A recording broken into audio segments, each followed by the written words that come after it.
Prime one, that's him. Sky, thought you thought, but I wasn't born yesterday. All I do is ball, you goofies underestimate.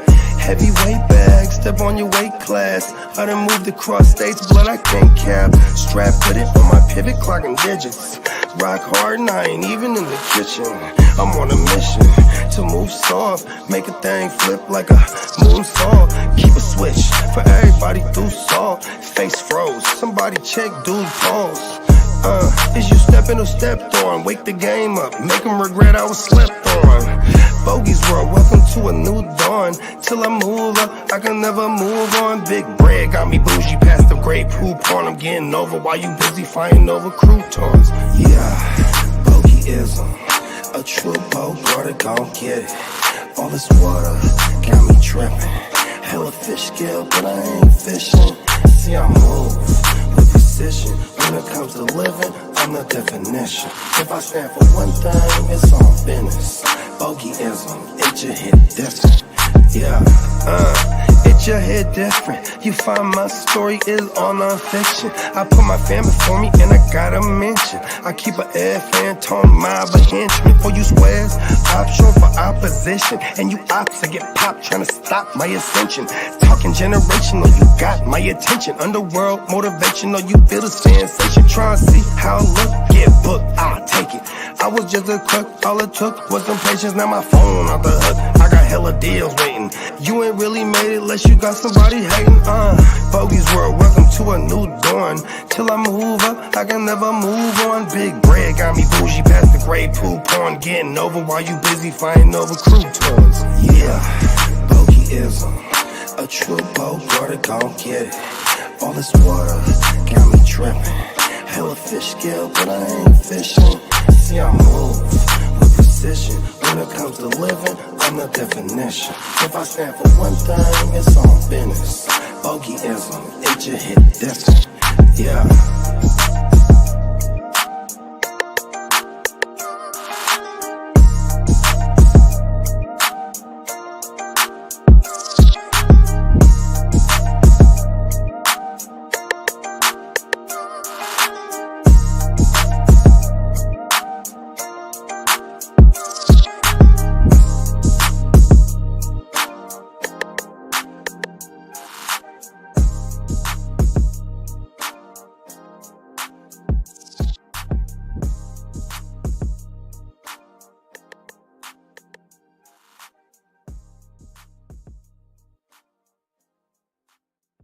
Are you ready?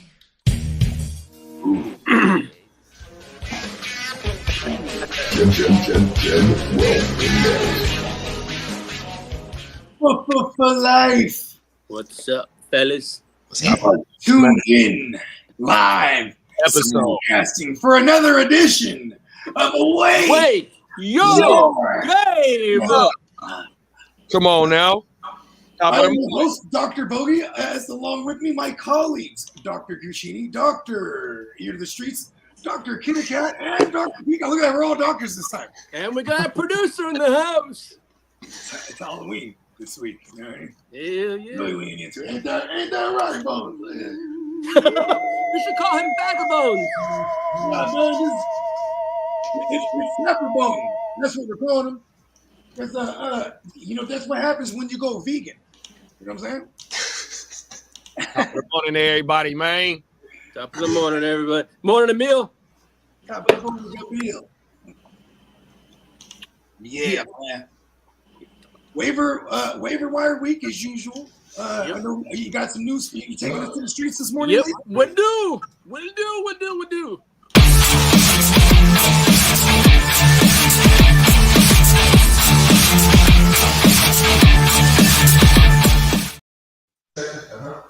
Good morning. Happy week 9. I like that energy. I like that energy, Lee. Yeah. You were up when Lee was up all night, huh? I had a long night with that. My little pup, my little 18-year-old pup has a bum leg, so she's on the shelf. Animal paws. Yeah, pause. Yes, sir. All right. Packers Matt LaFleur told reporters yesterday that there's a high level of concern for Jordan Love's groin injury. Yeah, but then I also read just this morning. I read this morning that he might only miss a game. Miss a game or so. Yeah. So there's not. Of course, there's a high level of concern, but maybe just for his availability this week. Exactly. And and then they're saying that Mike Williams expectations he's gonna be traded, and I hope it's not to my Chargers. They can send him to Peacock's Texans. That wouldn't be bad. I never saw that figure. Well, I would say the same thing to my Niners because what is he at this point in his career anyway? He's a red zone target. He's a risk of red zone, exactly. Look. And he's a risk of a look, fumble and a lost possession. That's what he is. Pretty much. The Texans have already ruled out Stephon Diggs for Thursday night. Dang, but we still haven't got any. They have he's having an MRI and a CT Good thing they scan didn't today. trade Xavier Hutchinson and the other guy. I thought they'd have news on his injury already. I don't know. That's weird. Yeah, it's kind of weird. I expect him to be done for the season. Yeah, to be honest. Yeah. Shout out to Diggs. Everybody I put on a t-shirt dies. Yeah. That is true. Mike McDonald is very optimistic that DK Metcalf can return this week for Week 9. Good. Who? DK Metcalf. DK, yep. John Harbaugh said the Ravens are going to turn over every single stone to improve on their defense at the trade deadline. So I would say maybe go after Harold Landry. Yeah, that's it. Maybe go after because they need pass rush. They're one of the lowest pressuring, and they have one of the worst secondaries. But they're mad decent against the run. So it's like they're like a real funnel defense. But obviously, you don't need a. I mean, Ramon Chinte.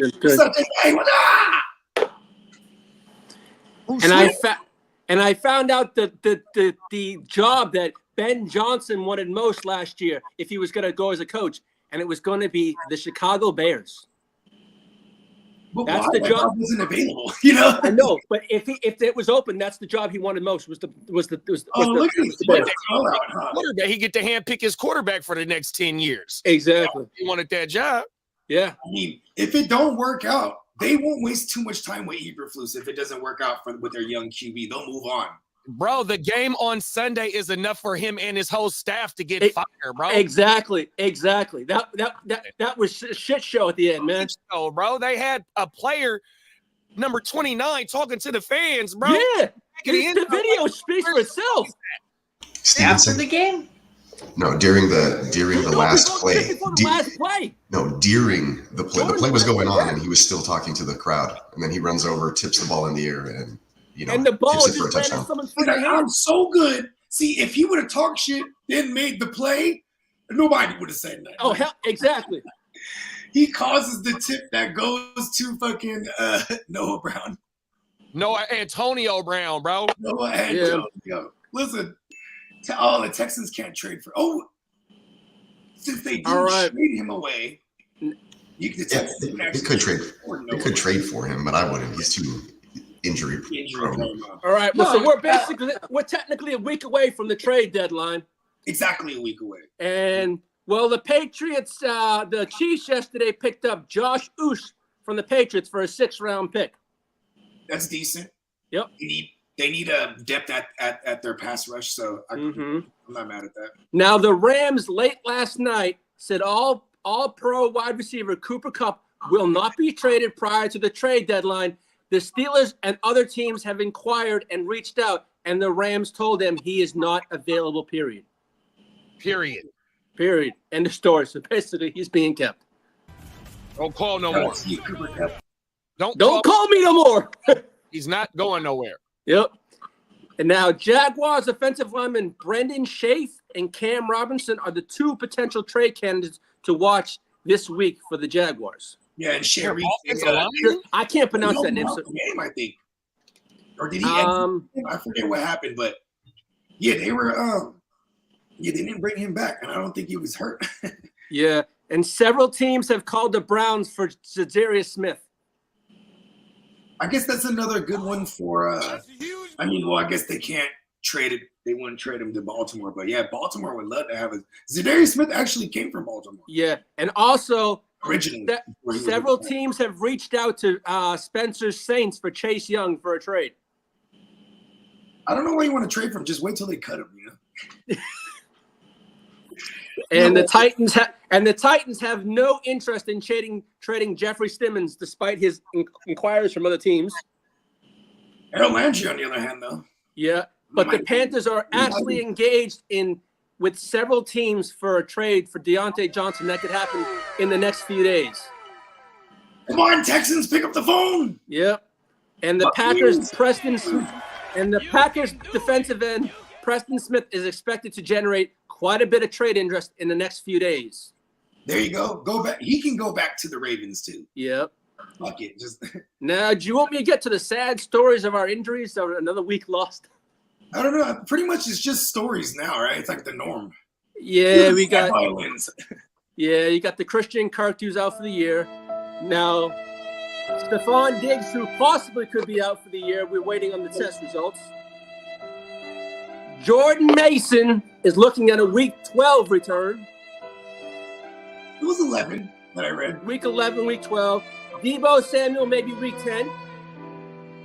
Jordan Love probably maybe miss a week. Now the Brian Thomas injury. Here's the thing: do they have a bye week coming up too? Who? Packers.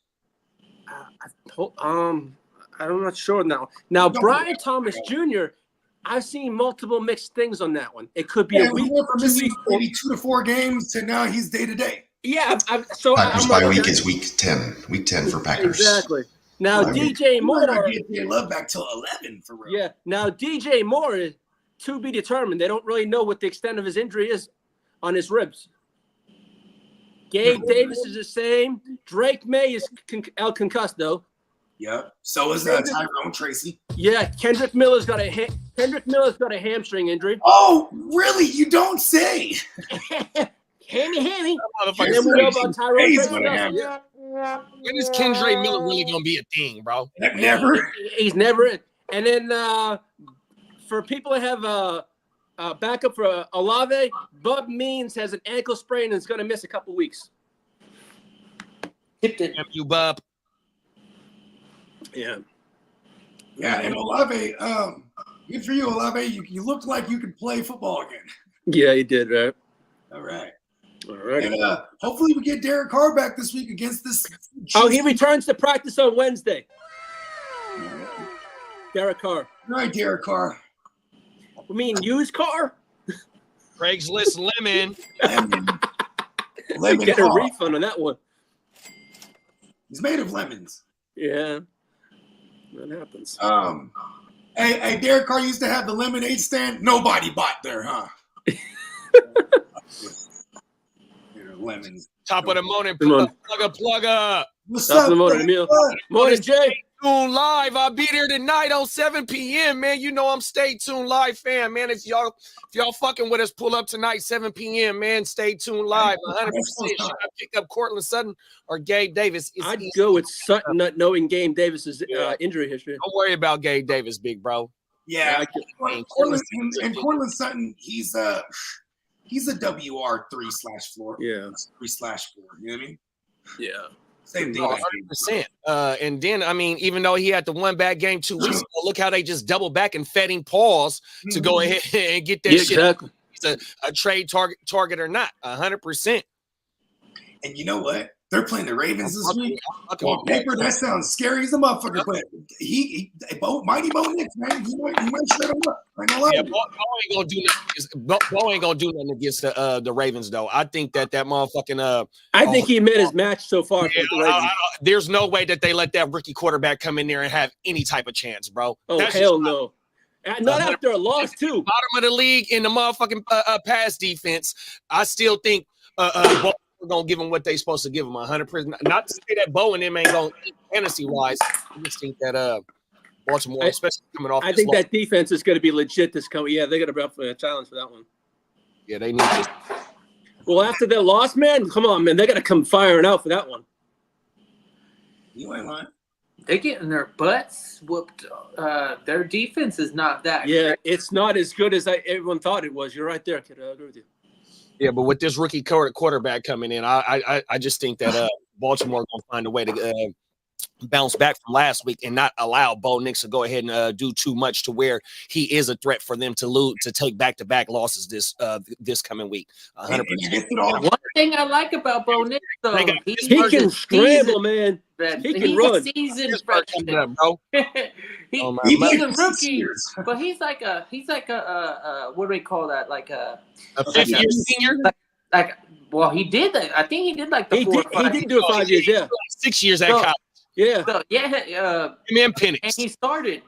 So look what he's done with the squad especially the squad he has, too. This is a test for him, though. It's going to be a test. It's going to be a lot for them this week. It's not his first. It's not.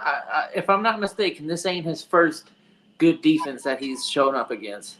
Sean I think you're right there. John Harbaugh. This is a good one. Yeah. Yeah, and like, for what it's worth, Bo Nix carries a good defense along with him. You know what I mean? And like, you look at the defense that Lamar carries with him. Well, kid, he had Seattle the first week of the season. I just traded Bo Nix away. If Lamar and them get back on track like they should against this team, he's not going to be able to go point for them dudes, bro. They have one of the best offenses in the league. Oh, yeah, they do. But he went against three good defenses to start off the year. Baltimore, Seattle, Pittsburgh, and Tampa Bay. Not going to be able to keep up with them this week, bro.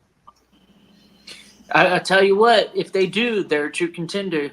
100%. No, the AFC better watch out if they can actually go toe to toe with Baltimore and maybe even pull out a win. That young man over there is doing some work. Yeah, I just traded Bo Nix away for Brock Purdy. They have Baltimore and Kansas City in back-to-back weeks. That's going to test their asses. So we're going to see if they're really made of something. This is when we find out if they're a contender or pretenders. Exactly.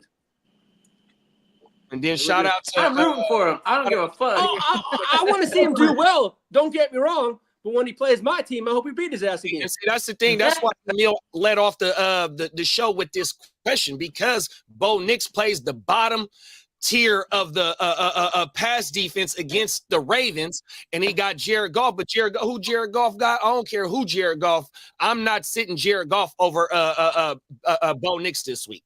There's no way. Jared Goff, quarterback in the motherfucking league. He got a two-headed monster that take a lot of pressure off of him. 100%. There's no way I'm sitting Jared Goff over.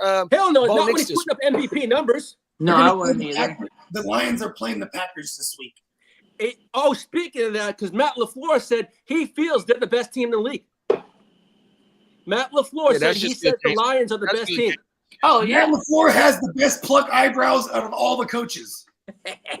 I thought Matt LaFleur was going to say that the Packers were the best team in the league. No, he says that. He's got the Lions, so he's going to say that. But yeah, the Lions, they definitely have shown up, and they've beat people up in every which way possible. Even last week, they score on special teams. They've scored on defense. Bro, they have offensive linemen got plays drawn up for them, bro. 100%. We see. Also, forgot to mention this, fellas. Smell's touchdown got called back, but another offensive lineman that scored this year, bro. 100%, man. The Lions ain't playing fair right now, bro. Listen, Dan Campbell, man, I love Dan Campbell, and I guarantee you every single person on that squad loves Dan Campbell at more than any Dan Campbell was to go on a killing spree. There would be a handful of people that would. that squad is good for Detroit, man. Yeah. They've been in that's a dire land out there in Detroit, but. And now they got a real squad to root for, and likable players and likable coaches. Shout out to the Lions, man. If Tampa Bay makes a deep run in the playoffs, there's a scenario where Chris Godwin could be back in the playoffs for a deep run. Plug us. Help me. For Jay Cook's new joints this Sunday, man. They about to be insane. Make sure y'all go follow or subscribe to Jay the Plug, his YouTube channel. Also go find him on Instagram. 100%. Peacock done cooked up a lot of shit for him. I got I have him on his IG. Yeah. And go do yourself a favor. Go follow Jada Plug, bro. 100%, man. That motherfucker, he's a cold dude when it come to that artwork, just like Peacock, man. 100%, man. Oh my mama. Yeah, hell yeah. Stay tuned. Said start Quentin Johnson or Ray McLeod this week. Well, I'm gonna. What's the question? Is his Instagram 100%? It would be Quentin Johnston. Yeah. You know why I'm saying this though is because they're playing the Browns and like Quentin Johnston actually is he healthy right now? Yeah, he was out last week, but he should be back this week. And it's the matchup. It's because but Ray in the PPR, I feel like he has a solid floor, but I'm gonna go with the upside because that secondary's been giving up points. You know what I mean? Yeah, the Browns have.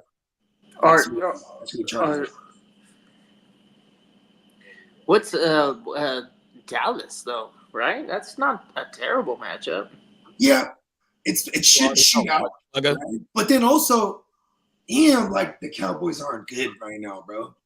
Like, oh man, they're a shit show right now. They're not any Oh, good. Morning, King D. California, stand up. What up, King? You see? Yeah, I still have yet to see Quentin Johnston go like this. You know, like. Was King the one that had the Chargers defense? So I was like, JD was. I gotta give a shameless plug real fast, even though they don't pay us. But every time Kid had caught the ball in a different catch radius, his camera moved with him. If y'all didn't know, on the jug machine was everything. JD, who was the person Sunday asking us about playing the Chargers defense? Was that King or was that someone else? Now you're gonna put me on the spot. Oh man, I was trying to remember. I should have wrote that down. Why is this important? No, because they asked us who to start the Chargers and I said I'll take the L if they lost. Oh, everything. He showing the hell did say that. I do remember that on Sunday. I just forgot who asked us that, bro. Oh my mama. No, I said I'd put it on. I said I'll take the L if you lose, man. I'll take. Yeah, I remember you saying that. Oh, Yep. I just forgot. Yeah, I mean, it was definitely that iteration of the Saints. Like that was a smash play. You know what I mean? Yeah, exactly. Like, but and even if we get no Derek Carr for some reason this week. Oh, you know what? The reason why he asked that too was he asked it because he thought that the Chargers wasn't going to be able to move the ball as well, and because we weren't even healthy. That's right. Yeah, he was wondering about the injuries. I do remember him asking that. Please forgive me if you in the chat right now. I can't remember exactly, but I remember the conversation for sure. Exactly, because I said Denzel Perriman was the only guy that was hurt.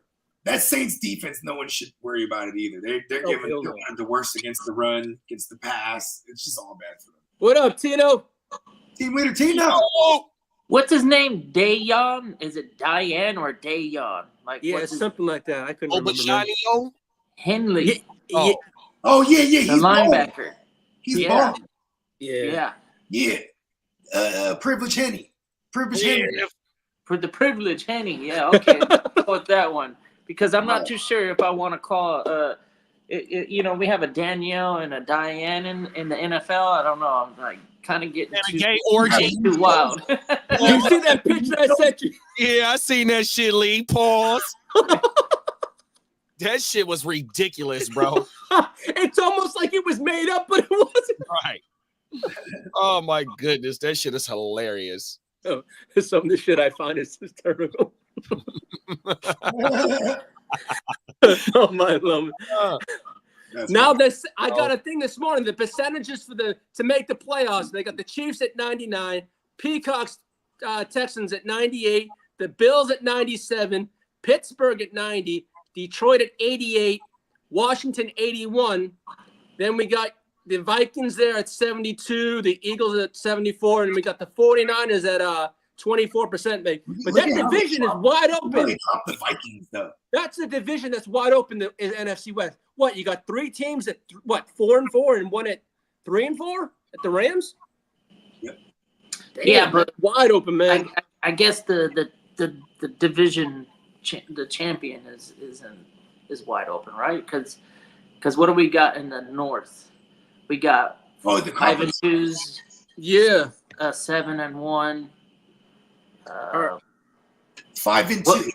What is Green Bay? Green Bay have 3 losses or 2 losses? Oh, Green Bay. No. Green Bay is right now. I think they 5-2. They're okay. 6. You got and the NFC. You got Kansas City undefeated, Houston 6-2, Pittsburgh 6-2, Buffalo 6-2, Denver 5-3, and then you go in the NFC. You got Detroit 6-2. In that thing, bro. Facts. You ain't lying. That's serious, yeah. You got to remember too, with Sean Payton, and then you got Christian McCaffrey back week 10. So yeah, it's wide everything open. That they had going on last year in Denver, they still went 7-9, bro. They put 70 points on them, then went on a 4-game win streak, then benched Russell Wilson and still finished 7-9, bro. Exactly, something right. I mean, and they didn't even have a quarterback last year. He sucked. Whoever they had there last year was straight trash. They do get to play the Chargers and the Raiders twice a year. That's cool. Well, it's almost like playing your Jets. Come on now, it's like playing your Jets. Add fuel to the fire. Come on now. He's gonna get. What? You about to get him fired up? Top of the motor. Get me started. I'm gonna end it right where you want it to. Oh no, you can hate on the squad. I do too. No, man. I actually had promise for the Jets this year. I won't lie to that. I actually thought they'd be decent this year. The reason why I'm a Jets fan, I'm used to this type of treatment. Well, I know that being a Chargers fan too. Yeah, but now there ain't no reason to be a fan. Come on. What? I don't have to worry about dickhead Staley. He bleeds powder blue. There's only 2 colors in my house: red and powder blue. Other than that, you can get the hell out of my house. My closet's powder blue and red, half and half. Wow, I probably got about. I'd say if I had to, about 10 grand worth of merchandise in my freaking closet. He's the neighbor that gets fans from Dallas Fort Worth. First been how many days in San Diego did you live in? Who, me? Yeah, did you ever live in San Diego? Nada. I had family that lived in Valley. No. Let me ask you that. So when was it when you were like, all right? He must like electricity. Fucking thing is sucking, big man. fan of electricity. He's like, you know what? I'm a big fan of electricity. Hey, I got enough electricity in my body to run through yours and some, my friend. Boss. Don't get me started. Hey, Tino says someone go steal your number on your phone right with that camera. I like that shit, bro. Yeah, that shit was better. Top of the morning, Cap. Beautiful people. My 14 PPR league is cutthroat. Everybody is 6-2 or 5-3. Wow. False moving is back to the bottom. Them is fact. You know, hey, say, Tino, you can't see anything. The worst they can do is maybe read my my text messages. Maybe. There's no numbers on here. And it's fine. It's just a bunch of plug work.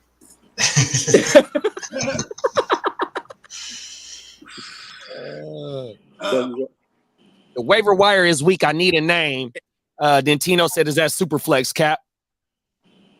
14-team Superflex, no quarterbacks available. Yeah, exactly. All of them are taken up. Maybe you can get lucky and get like a Malik Willis or something, but I'm hoping I get me a fucking Derek Carr back this week. Oh, you're probably gonna get him back. The safes are on life support, I've been basically. Undefeated since, and I'm probably jinxing it now, but I've been undefeated since I lost Derek Carr. So it's been pretty cool because it's a wild ride here. I'm only having one QB in a 14-team Superflex, but it's full IDP. So as long as I can somehow outsmart, the not so average bear. You know what I mean? Yeah.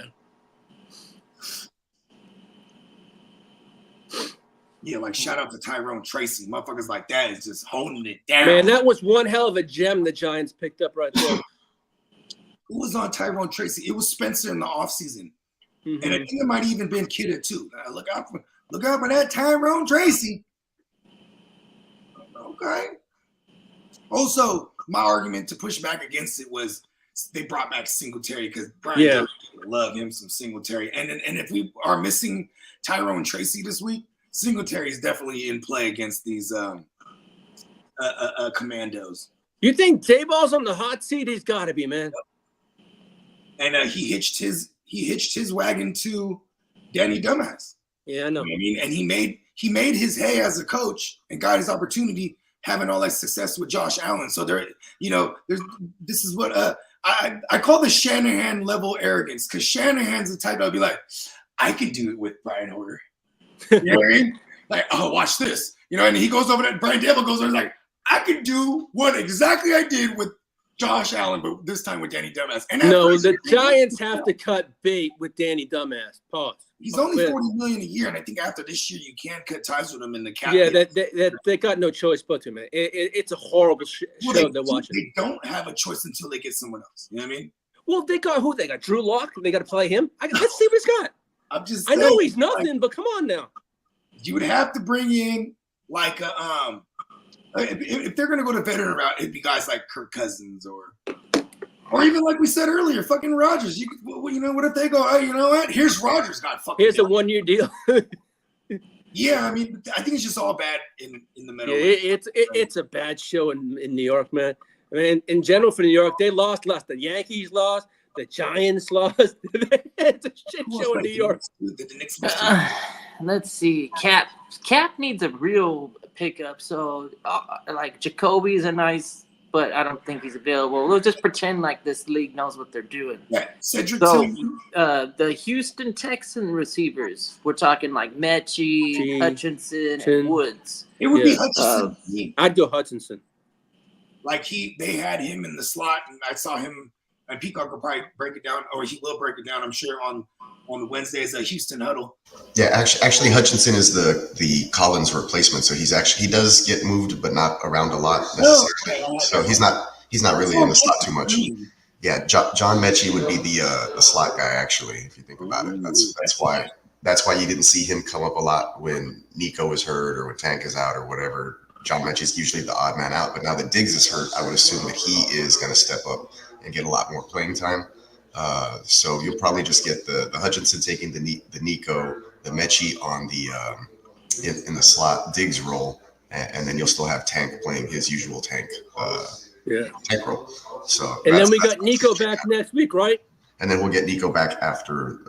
So that makes Mechie a little bit more valuable than Hutchinson. For a week, yeah. It kind of does, actually, yeah. It kind of does if you think about it. And if you look at this last game, Hutchinson had some big catches down on the perimeter of the sideline stuff, but Mechie's the one who'll be going over the middle, and he caught a deep pass that set him up for and we're just before they fumbled the football. But he iced the game for him, and then they fumbled the ball later.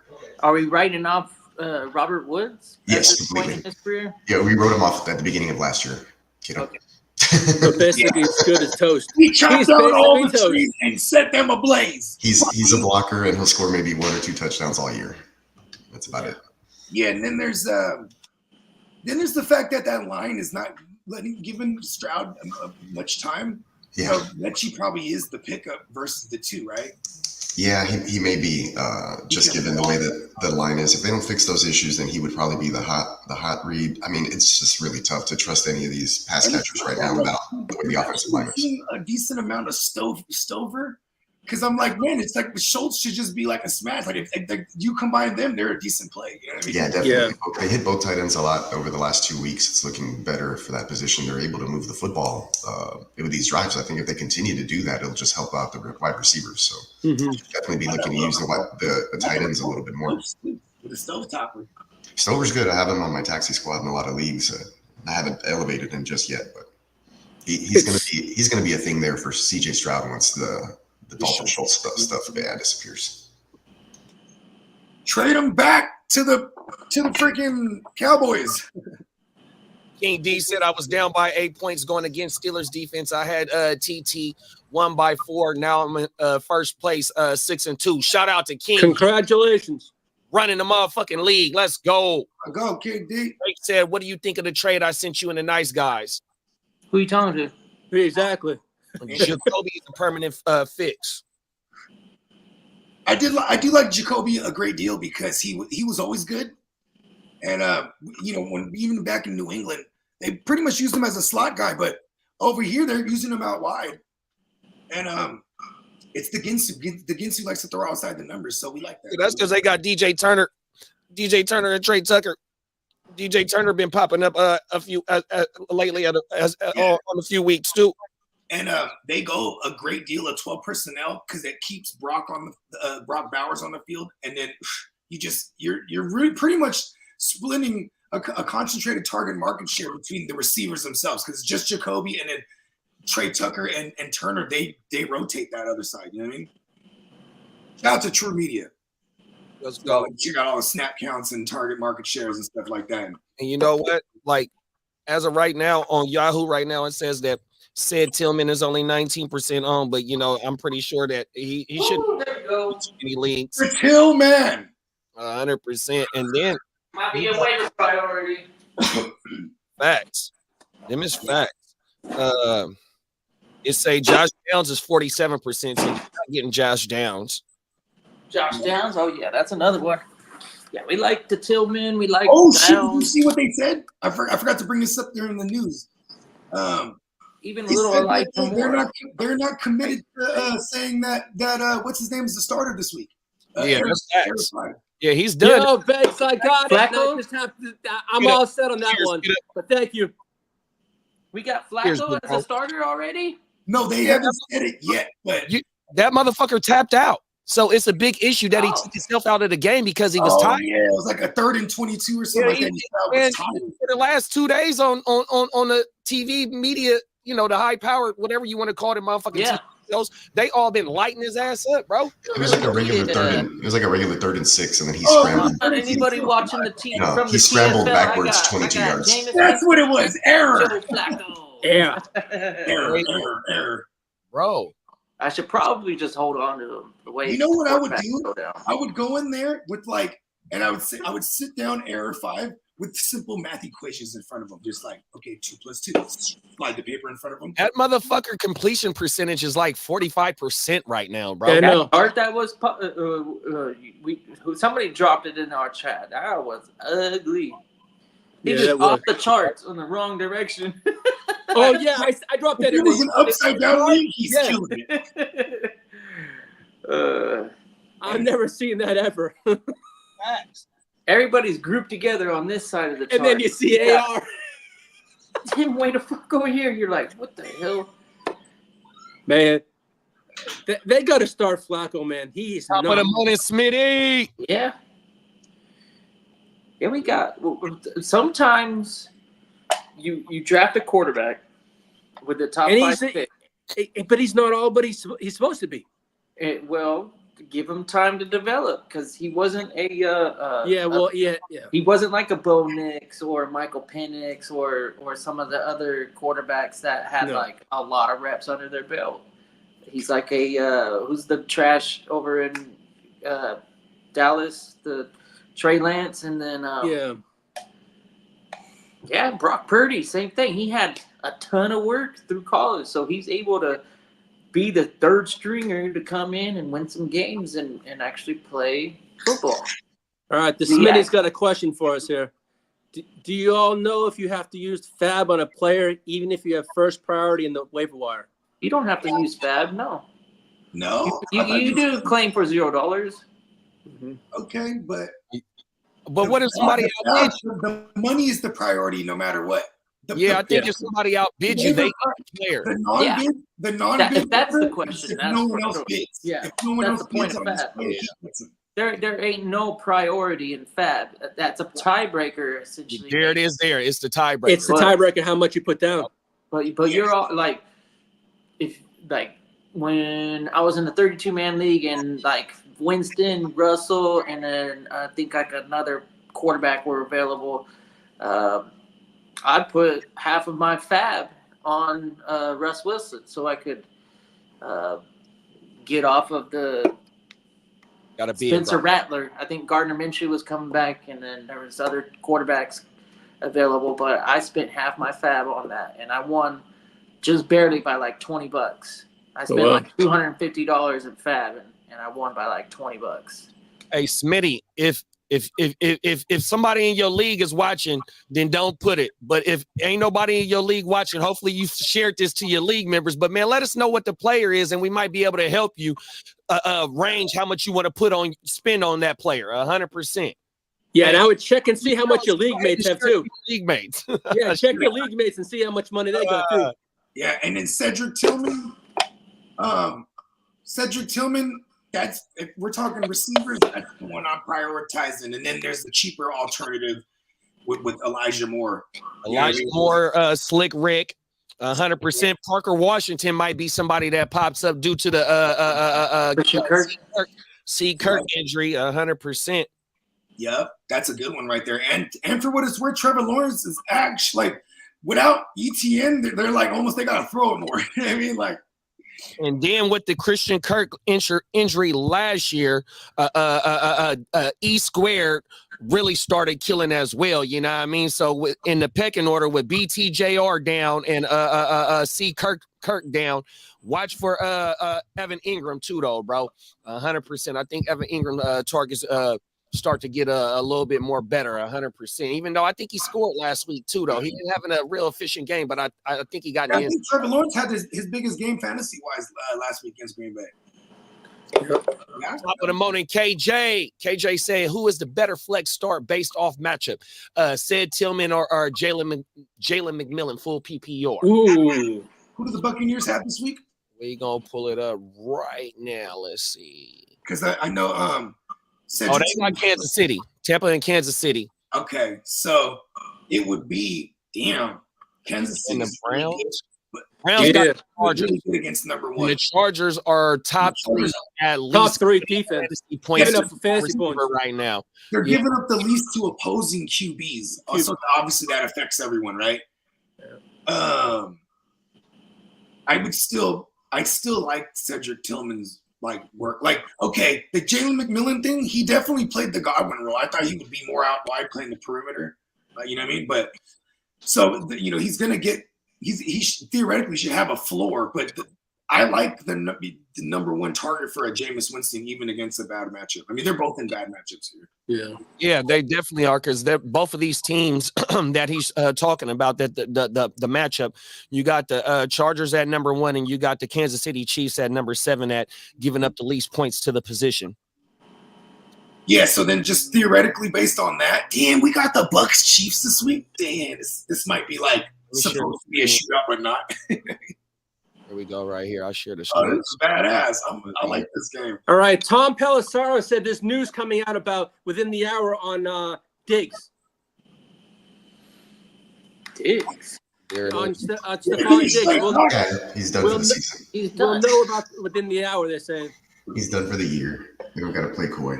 I think we knew it as soon as it happened. as soon as it happens. It's like, what are they? Are they in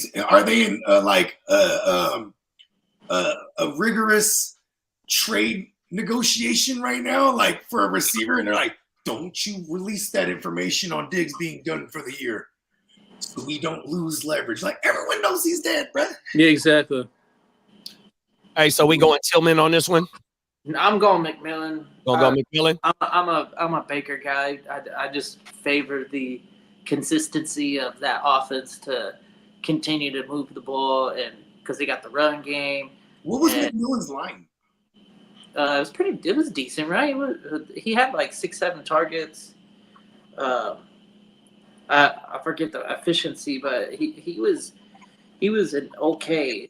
I'm gonna pull the shit up right now. I was gonna say, based on the matchup, them being the 7th best, and then Chargers being the 1st best, then McMillan probably to play because that was his original question. Who was the flex? So he had 7. He had 7 targets, 4 receptions for 52 yards. He didn't get the touchdown, but it was 5 touches total. They even made a point to give him a fucking carry, and he did something with it. Top of the morning, Albert. What role is he playing right now? Who? He's their F receiver. So if they're pushing him in motion, then they can get kind of creative, especially now that defenses know that they have to prioritize up in the middle of the field. Then maybe they could get tricky in there and then have a steam route, and then Kansas City been giving a booty to tight ends this year too on defense. If you look for, and apparently the last couple weeks, secondary options at receiver have been doing their thing too, because that their sensational rookie corner went down, and now McDuff is like their best thing back there as far as corners. I ain't gonna lie. As a Chargers fan, I did not see us being one of the best defenses this year. I thought it would be. I didn't really play no one, bro. Come on. Kansas City is number one at I giving know up with fantasy Harbaugh, he points loves his to tight end. defense. Yeah, they not forced to get the tight end. this fast. Tampa Bay's not bad. Tampa Bay's not good either. So this They're number one, bro, on everything. They giving up the Winchels. Hey, I might have 2 great weeks, bro, of a tight end one this week, bro. Let's go, Kate Otten. Let's get it. Yeah. He carried me in a couple of leagues last week. Booty to Kelsey too, because the matchup says it. You know what I mean? Come on now. Everything right there, y'all. Y'all can see the shit on the screen. And then Smitty says, so he dropped the name of the player that he want to put some money on. He says, I have Purdy on a bye and I have May as backup, but he's in concussion May's not going to play protocol, this week, probably. Hey, so he said he's trying to get Stafford off the wire, y'all. How much money should he put on? Well, how much money is how much money you got? I would drop 50 to 60%. I would drop about 60%. Well, there's only theoretically, there's only 2 people in the league that need QBs right now, because there's so if someone has Russ and someone has, and then he has the Brock, so you might only need to look at how much money that motherfucker got. You know what I mean? Yeah, exactly. But also, people that are rocking with shitty QBs, they might go into for Stafford. So, and Stafford in games with Puka and Cup. He's got a fully healthy squad now. Yeah, he's got to be He going. averages 25 points. He averages 25 points. Hey, Smitty, you got to go look and see how much money the rest of your league mates got, because if you only got $80 left, you might have to try and bust a trade to get some more fab right now, if y'all can trade fab. Because in one of my leagues, I can trade for fab. You know, you can add fab into the trade. So you might have to fab to outbid your league mates. So what he could do that, but he's got Winston and Bo Nix out there too. So well, I'm trying to get. I would prioritize Stafford, but if you don't get Stafford, I would go with Jameson on the other guys. And I would go Jameson just because he's going to throw it a ton. You know what I mean? Yeah, if you want to save some of your or not trade for that, they still stack the box all over Chubb, bro. Do we like Stafford rest of the season over Brock? Yep. Yeah. Okay. Yeah, that's a good idea. He is running. The Brock is running. So that's because he's forced to run. Hey, he got to make them plays. When you got Puka and Cup and Robinson, who scored 2 TDs, Tutu Atwell showed up on the fucking what's his name? Kyrie coming out of the backfield. Pause. Yeah, the motherfuckers over there in LA, like, it's a league, and I don't want to say the league because some of y'all in the league, but Stafford on the wire in the super flex, and I got the number 1 waiver priority, and I'm gonna have to put in for him because my 2 quarterbacks is trash. So I'm in the same thing where Smitty is, so I know what you're talking about right now, Smitty. I ain't gonna lie. Yeah. Gucci is definitely, you know, he's a gang member, like myself, right? But he had them winning this division because of the weaponry they got when they're fully healthy. And 100%. Stafford definitely averages 25 to 28 even with them in the lineup. You know what I'm saying? That's when you look at how they closed out the last 6 games of the year last year when they had the full complement. And look what they did with both of them dudes back in multiple weeks lost. It seemed like they didn't miss a beat, even though Cooper Kupp didn't really get heavily targeted like how Puka. They activated Puka. He had 1 day of practice and he was back in the mix. Yeah, he was. Yeah. Come on, for real, bro. That shit crazy. Yeah, and for Kupp, they ramped him up. The age is the thing, right? And when you go back to Puka last year, bro, he didn't practice a full week at all last year until they got to the playoffs. He was always like, Puka's not practicing, but he's going to play. Now, you know what I mean? And then I learned that, Sean McVay doesn't lie like Shanahan does. You know what I mean? Yeah, that's Shanahan true. just straight up lie. Hey, we're going to tell you what you want to know. We're going to tell you what you need to know, not what you want to know. Exactly. Sorry, I was setting a graphic ad, doing some work back there, so I was a little quiet. If you guys prompted me for some drops, I might have missed them because I was doing. No, that's all good. Yeah, and then I started like arguing with my brother-in-law via the sleeper chat because he's like, man, I hope Richardson gets benched for Flacco and they can stay playoff relevant. Now he's like, Richardson's a horrible passer, no improvement whatsoever. And I was like, bro, you know I'm a Texans fan, man. I was like, bro, not only that though, but like I remember him saying like the Texans should draft Richardson over like these other two guys. He's like, if I was them, because I remember him saying, he's like, if I was them, I'd do that. Like, look at him, he's a freak and all this stuff. And so I went back and I was like, Texans swept them. Hope they decide to start error all year. Worst bust ever. And then I put it in there and I was like, and he wanted the Texans to draft him over Stroud, Roy. And then he was like, boomer bust pick. Like, that's what it's all about. And I was like, in fantasy, not in real life, they set the franchise back like 2 years at least with that pick. You know what I'm saying? Yeah, exactly. And then he's like, I would consider Mahomes a boomer bust pick. And I was like, bro, hell no. Nobody was saying that about Mahomes when he got drafted coming in. You're crazy. You know what though, bro? The Colts organization have prioritized, since they have drafted Richardson, to have an OG behind him. That shows that they wasn't already, you know what I mean? They was 50. Boy, he's a fucking project. That's why they got the OGs the last 2 years, and they've been in the mix of winning, but yet he's holding them back because they still got to put the young bull in there because they took him top, whatever they took him top 10. I got him in the beginning of his career, the tuna fish. Bro, this is what I would do with Richardson. Kid, they're open even if they don't look open, man. He told them that straight up. For all intents and purposes, for what I want the organization to do is drop an offensive lineman in practice and tell that defense to go get the quarterback.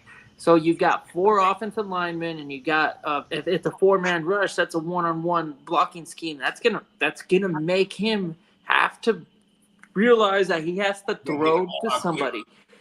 Just run.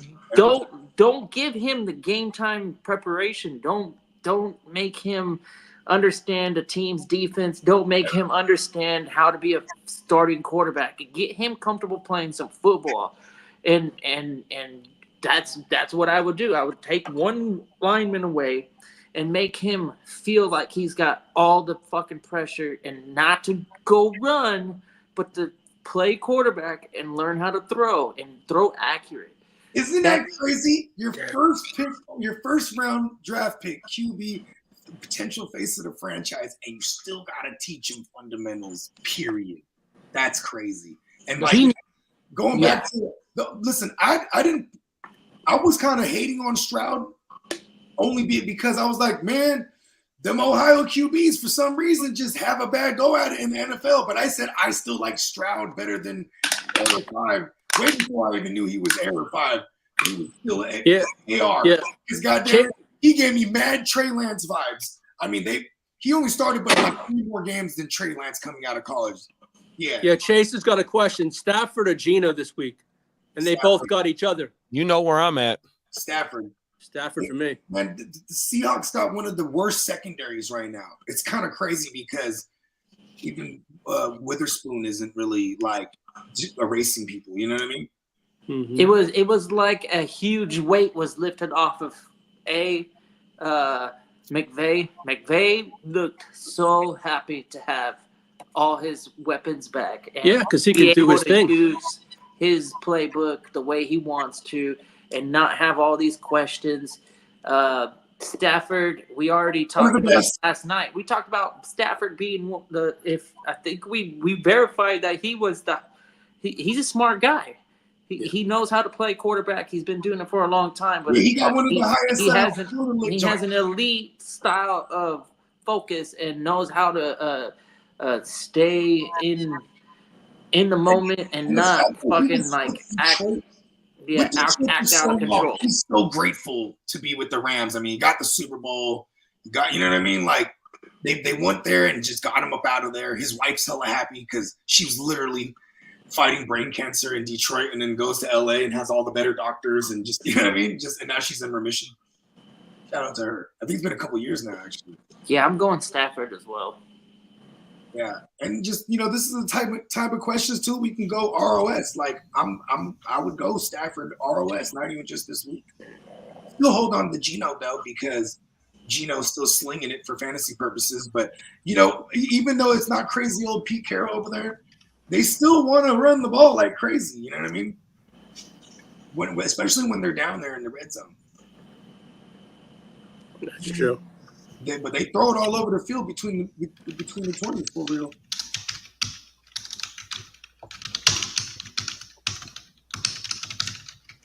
So, as far as receivers go, though, right? Back to the waivers. It's Tillman. In no particular order, do as you may, right? Tillman, Parker Washington. Who else did we mention? If Romeo Dobbs is floating around, you know what I mean? Elijah Moore. Who else? What, for receivers? Yeah. We pretty much covered all of them. Who else? I feel like we're missing somebody. Yeah, not Hutchinson, but the other cat. Ben Mechie. There you go. That's a good one. Mechie. Yeah. Yeah, and still take a dark photo here. If you happen to have, a Debo or who else on a bye week this week, or George Pickens or something, and you're looking for a streaming option, I still might even throw in on a Hutchinson if I can't get any of those guys. You know what I mean? Just still trying to attach myself to, one of the better offenses. You know what I mean? I'm pretty sure. What about Parker Washington? Yeah, that was the second name I brought up. Yeah, my bad. Lovely. Yeah, okay, running backs. What y'all got for me? Oh, running back. Kind of dry. If Garindo is out there, go get him. That's another. Might be able to fire him up week 10. Yeah, true. Yeah. That against the Buccaneers, I think it is.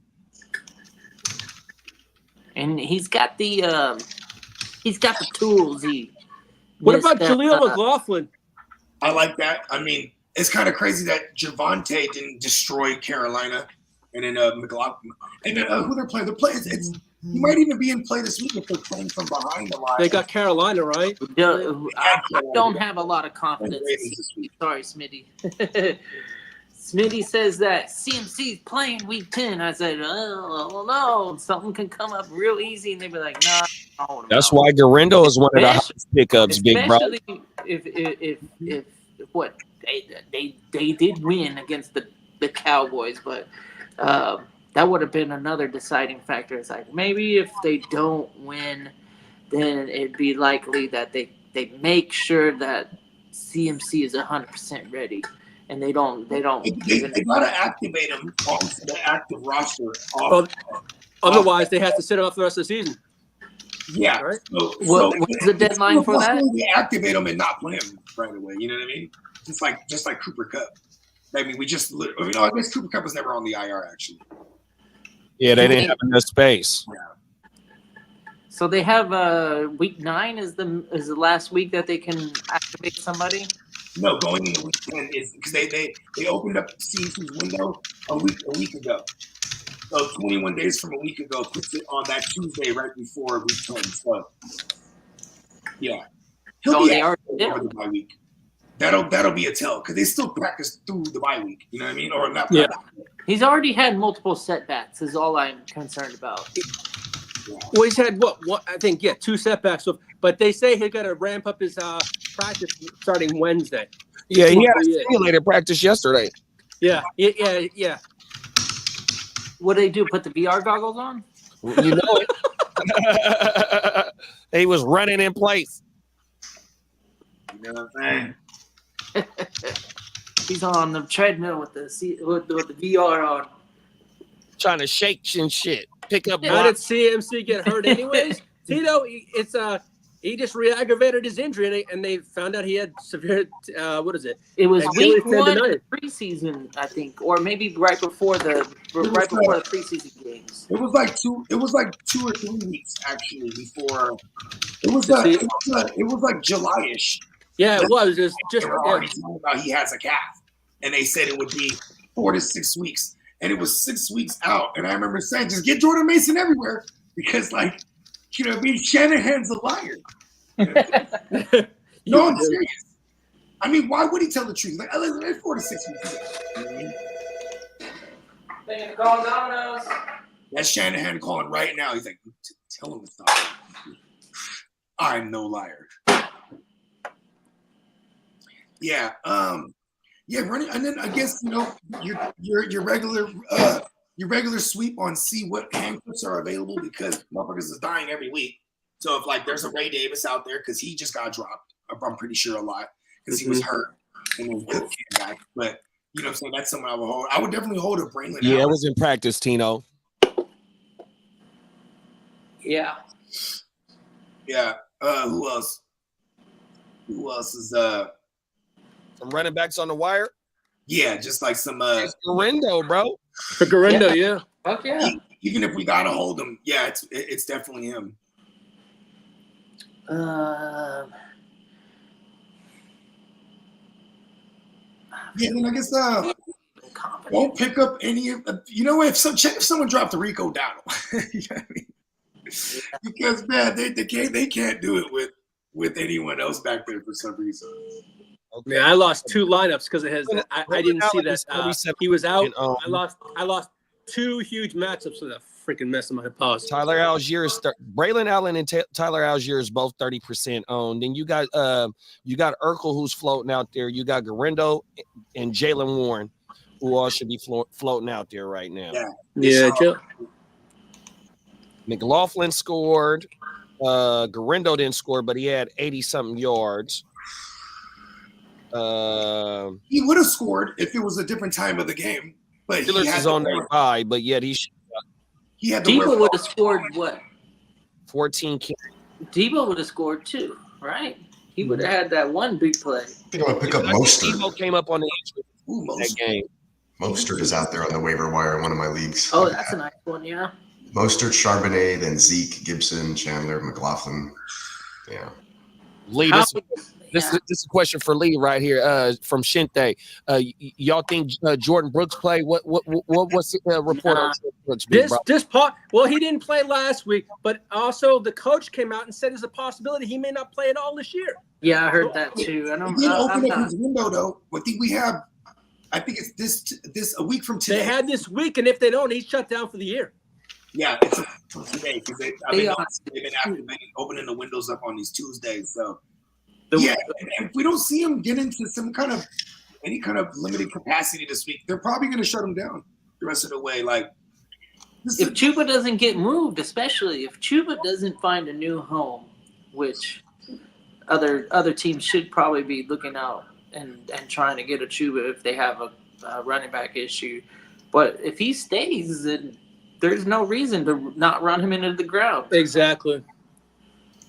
Who do you think would trade for who needs a running back right now or depth? Maybe the Chargers? Oh. No, I don't think so. No, we got Vidal. Yeah. What the fuck's he gonna do? Well, Vidal's been flexing them. Sometimes you got to put your hate aside, man. If anything happens with JK, it's all of it for Vidal. You know what I mean? Yeah, exactly. Is he really that good? At least we know that. They say he was the second best running back coming out of the draft. I don't know. His mom? I didn't hear that. Well, see that, but there was reports that they say he was actually the second or third best running back coming out of the draft. Put your bias aside. No, I'm not putting. No. I'm just saying. Look, he wasn't drafted that way though. He wasn't drafted that way though. But look though, today, what running back was he off the board of the rookie class? He was like the 6th. He was like, if we all agree that Jordan Brooks was the best one, it's got to be Trey Benson was the number 2. It was those 2 guys who were at the top. Kamani was like a rookie 3rd round draft pick in your sleeper drafts. That means he was like a 6th, 5th round in the real draft. Mm-hmm. He is no Tyrone Tracy. Tyrone Tracy, you got Benson, you got. Oh yeah, I know that. Vidal is not. Hey, what's Tuesday? Tuesday is. Ooh, is that the trade deadline? Tuesday date. What's the date? That's next week's the trade deadline. Yeah. From today to about Friday, we might see something happen after Sunday's games, but we about to start seeing if it's really finna be some moves coming here pretty soon. The running back talk has been heavy about Chuba maybe getting shipped out. The Who else? Buccaneers. Oh, the Buccaneers. If they weren't in the same division, I could see them. Like, you know what I mean? The 'Cause they just- Buccaneers. They have a like three-peat. what? they're 3 in the guys? same division though, so that's not going to happen. They also have Vaughn on their bench, don't they? Ooh, But- maybe- Yeah, I'm not worried about Vaughn, Maybe- but maybe- they already have Tucker. They got the young man, the rookie, and then what's Rashad White done? He's been solid. Are any of those guys He's hurt? been the pass catching running back, which is kind of crazy because he's He's built kind of up. a big guy. I'm surprised that he's not running the ball more, but he's just not efficient. Get like that 3-yard carry. I mean, if you're gonna get a carry on first down, right? Hey man, get fucking 4 to 6 yards, god damn it, right? It's like, you know, he's just getting them the 2-point whatever, 3 maybe 3-point whatever every time. So it's like they started getting creative, like throwing them on first down, and you know, I trust that system over there. Liam Combs, he's a Sean McVay disciple. Yeah, so, even though they lost on Sunday, you know, they still came to play though, bro. 100%. And he was still fantasy relevant. Auden was fantasy relevant. Both of the running backs popped up on the top 36, Bucky and Rashad. 100%. It's like, bro, Atlanta's another good team. Do you think the Vegas moves Madison? I don't think anyone wants Madison.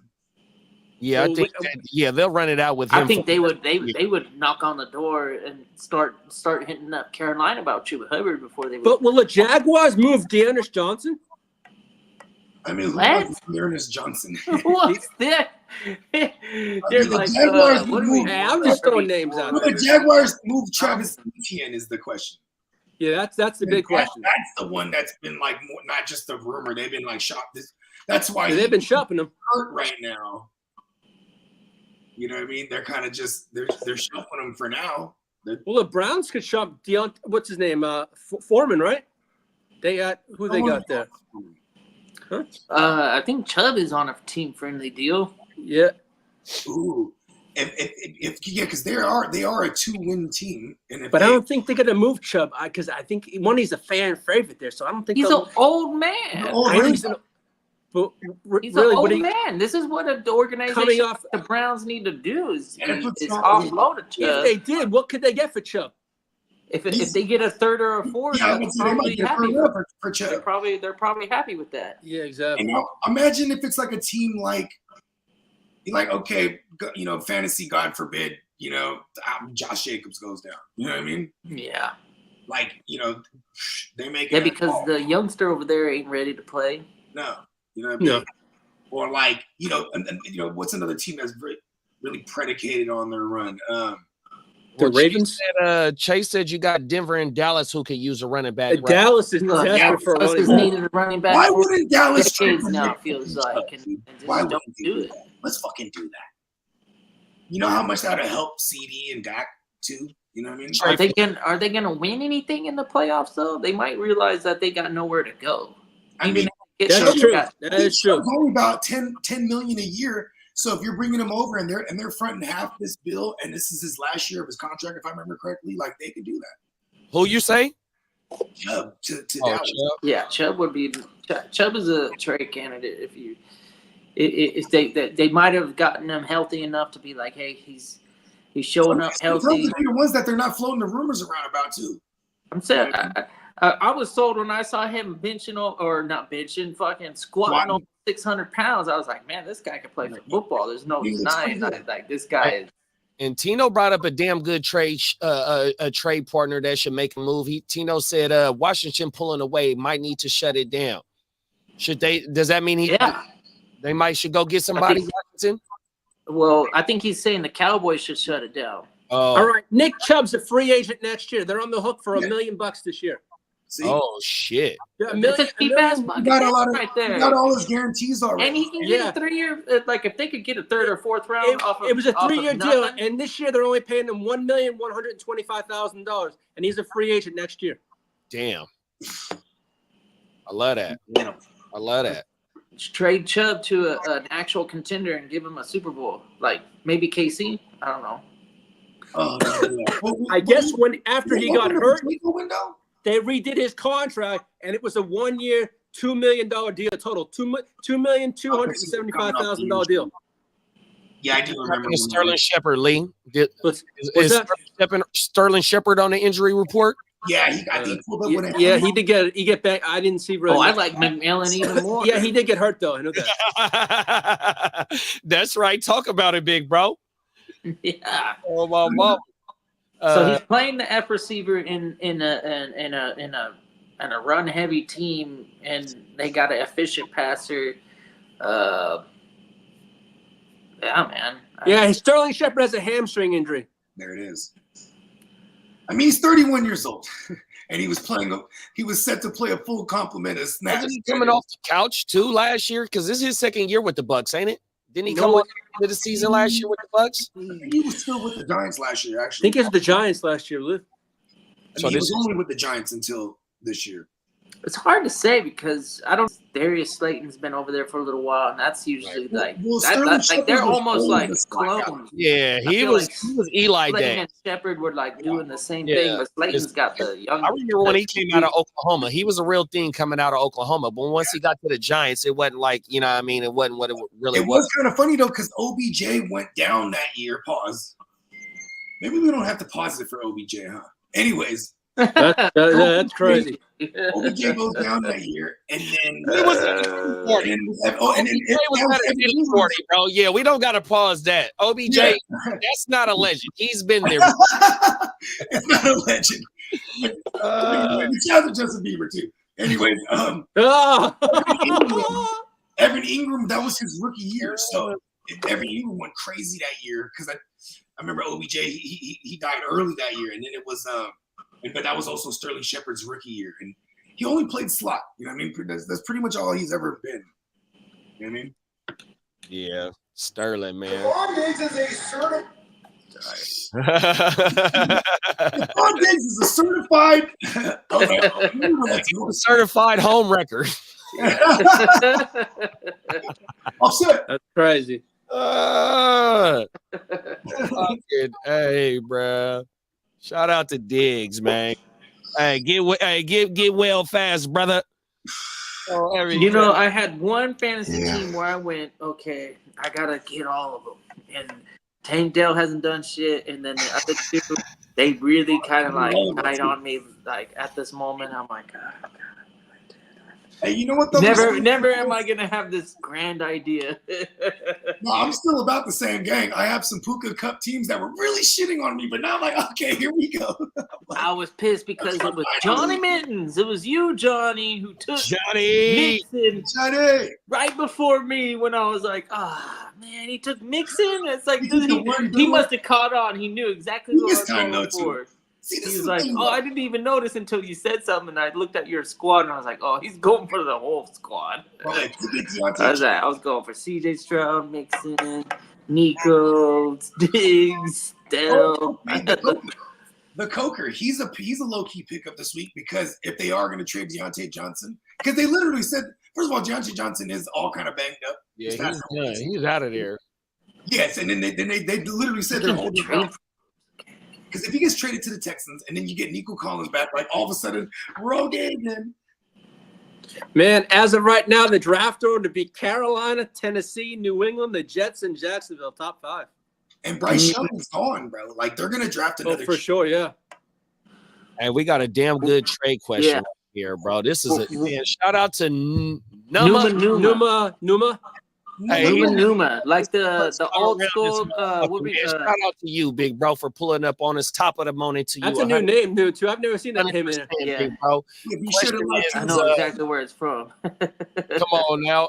Looking to trade for Gibbs. My wide receivers are Lamb, Kupp, Higgins, Dale, Worthy, Hopkins, and Coleman. Running backs are Chuba, A-Chain, Nick Chubb, Singletary. Gibb owner won't Kupp and Higgins. Do I counter or accept? I say counter. So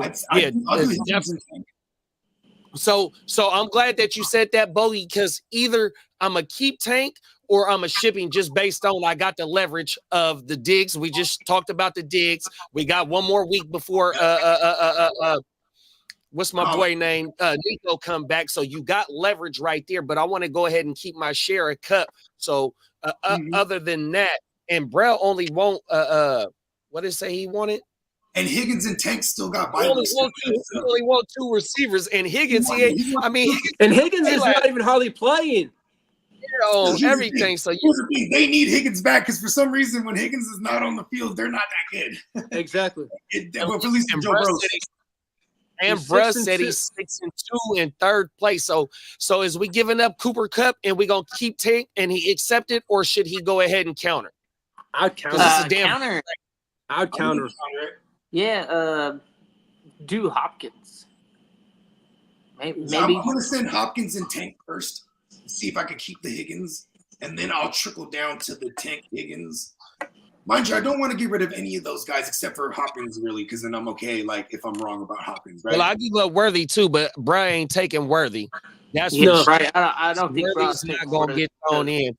And I love keeping Keon Coleman, so I don't mind losing Kupp or Dale, but I understand that Kupp.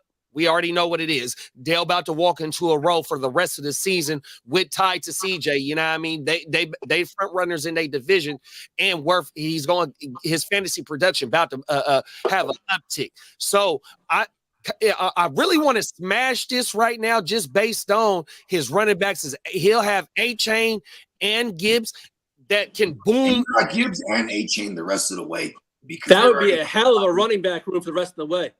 So I might want to smash the Kupp and the fucking what is it? Kupp and who? Kupp and Higgins, because I don't mind losing Higgins, but like I said, with the production of Cooper and Tank going forward, it is a little bit of a loss. But I have one or the other to push forward and enter that slot in. My only argument to that is if he starts 3 wide receivers. Yeah, and put it in the chat. If you start 3 wide receivers, then we're getting a little bit too tricky and trying to win these matchups with the Worthy, Hopkins, and Colemans. If we make Lamb and Dell are our guys. Hey, Coleman might be a good sell high. You ain't lying. Yeah, that could be true too. I just like the wants Higgins. I'll let him have the Higgins. I don't want to come off a cut though. Yeah, I'm fine with coming off of Higgins because his availability is right there. So when you counter, my bad, kiddo. I was gonna suggest Higgins and Hopkins be the offer that you counter with, and I would rather do what Bogey said, do the Dale and Hopkins, but I think since he's already targeting Higgins, and we want to counter with stuff that he is interested in, so we don't lose focus on the actual in game. Because we want Gibbs. Yeah, we want Gibbs. We definitely want Gibbs. Keep your eyes on the prize. Yeah. Them is facts. We don't want to annoy somebody. Keep Higgins in the trade, bro. Matter of fact, offer a 3-for-1. Fuck it. Put Worthy, Hopkins, and Higgins. Fuck it. Give them all pieces to Mahomes, you know what I mean? Because you're gonna have Lamb, Cooper Kupp, and Tank Dale, and if you can start 3 wide receivers, you're gonna be straight, bro. That's a damn smart move, JD. If you don't want to give up Worthy, Hopkins, and Higgins. Fuck it. See if he'll take. Worthy's basically a gadget play guy, man. He's saying Kupp needs to be in this trade. What? Well, go 1-for-1. Or take out Higgins and put Worthy in there. Hey, you know what, bro? If do Kupp and Worthy to get Gibbs. If it has to be that, I'm comfortable smashing the accept right now. Fuck it. Fuck Higgins. Fuck Kupp, because like I said, in my opinion, I feel that Tank Dell is stepping into a role, forced into a role with Diggs being gone for the rest of the season. He's going to have to produce. Tied role, even though Cooper Kupp tied to Stafford, the whole offensive system, we understand that. But that production ain't going to be too far with you losing that to bring in Gibbs. Yeah, and the tank is a selling point. Like, I might even go, because here's the thing. I might even counter first, like I said, with the Hopkins. Because let's just see how he feels. Like, here's Higgins and Hopkins. Yeah, but Bruss says Kupp has to be in the deal. Oh, Kupp he needs to be in the trade. Hey, Kupp straight up. then Kupp That's what straight I up. think too. Then Be like, because you listen, start this is there the and then see what he counters with. If it ain't a Higgins and it's like a Worthy, then go ahead and do it. Yeah, it's excellent. Hey, baby, Because Kupp, I don't think Kupp is going to the Chiefs. However much we No, would, Kupp we ain't would going like anywhere. that. The Rams feel like they are in you it want Kupp to the Buccaneers, if anything. now, bro. It's a Yeah. system he'll go to a system that he. And I ain't gonna lie, if you feel like that you want Gibbs right now, and like I said, T. Higgins Cash. coming off an injury is basically giving up right now. Just for this week, probably is Gibbs for Cooper right there. We don't know what Higgins is going to be going forward. He looking for a contract right now. I don't understand why he's been in and out the lineup 100%. If you feel like you need to get Gibbs right now, you go ahead and counter with, like they said, with the 1-for-1. But like how Bogey said, how Cuzzo Kev is, create a whole new trade. Keep the original trade for the And then create another one. Exactly. Gibbs. Yeah, Create so a don't trade. exactly counter it. Just create another one and send it, so you On can keep everything. that other one in the. That way you got the 50-50 shit 100%, bro. Yeah, and honestly, I might even just do, if that's the case, Kupp for Gibbs, straight up. You know what I mean? If I'm the Gibbs owner, I ain't doing that though. See, what that's where I'm going to go to, 100%. because you know how I am. I want to make sure they know what I think this is worth. You know what I mean? Yeah. Then it'll trickle down and be like, all right, Kupp and Hopkins. You know what I mean? I can't do the Higgins. And then he fucks around and says, oh, well, and then well, Higgins is hurt right now, but listen, I can wait on him. I'm 6-2. You know what I mean? Yeah. And even the tank at that point, I don't want to come off a tank because just like JD said, he's going to be like, you know, he could have that. Hey man, we got 7 awesome weeks out of the tank last year. Then he got hurt. Maybe his 7 weeks this year is from here on out. You know what I mean? Like they got to get it. Here's my deal. Is like I want to believe that this is a start 3 wide receivers, start 2 running back, and then the tight end, and maybe 1 flex. Yeah. If you have Hubbard, A-Chain, and Chubb, you can juggle those as guys and get your RB2 production.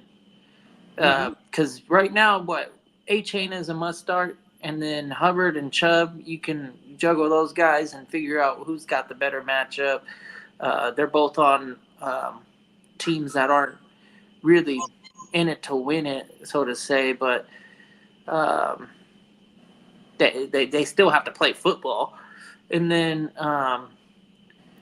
losing Kupp out of your WR2 for the rest of the season and then replacing him with I ain't giving up Higgins if I have to give up Kupp.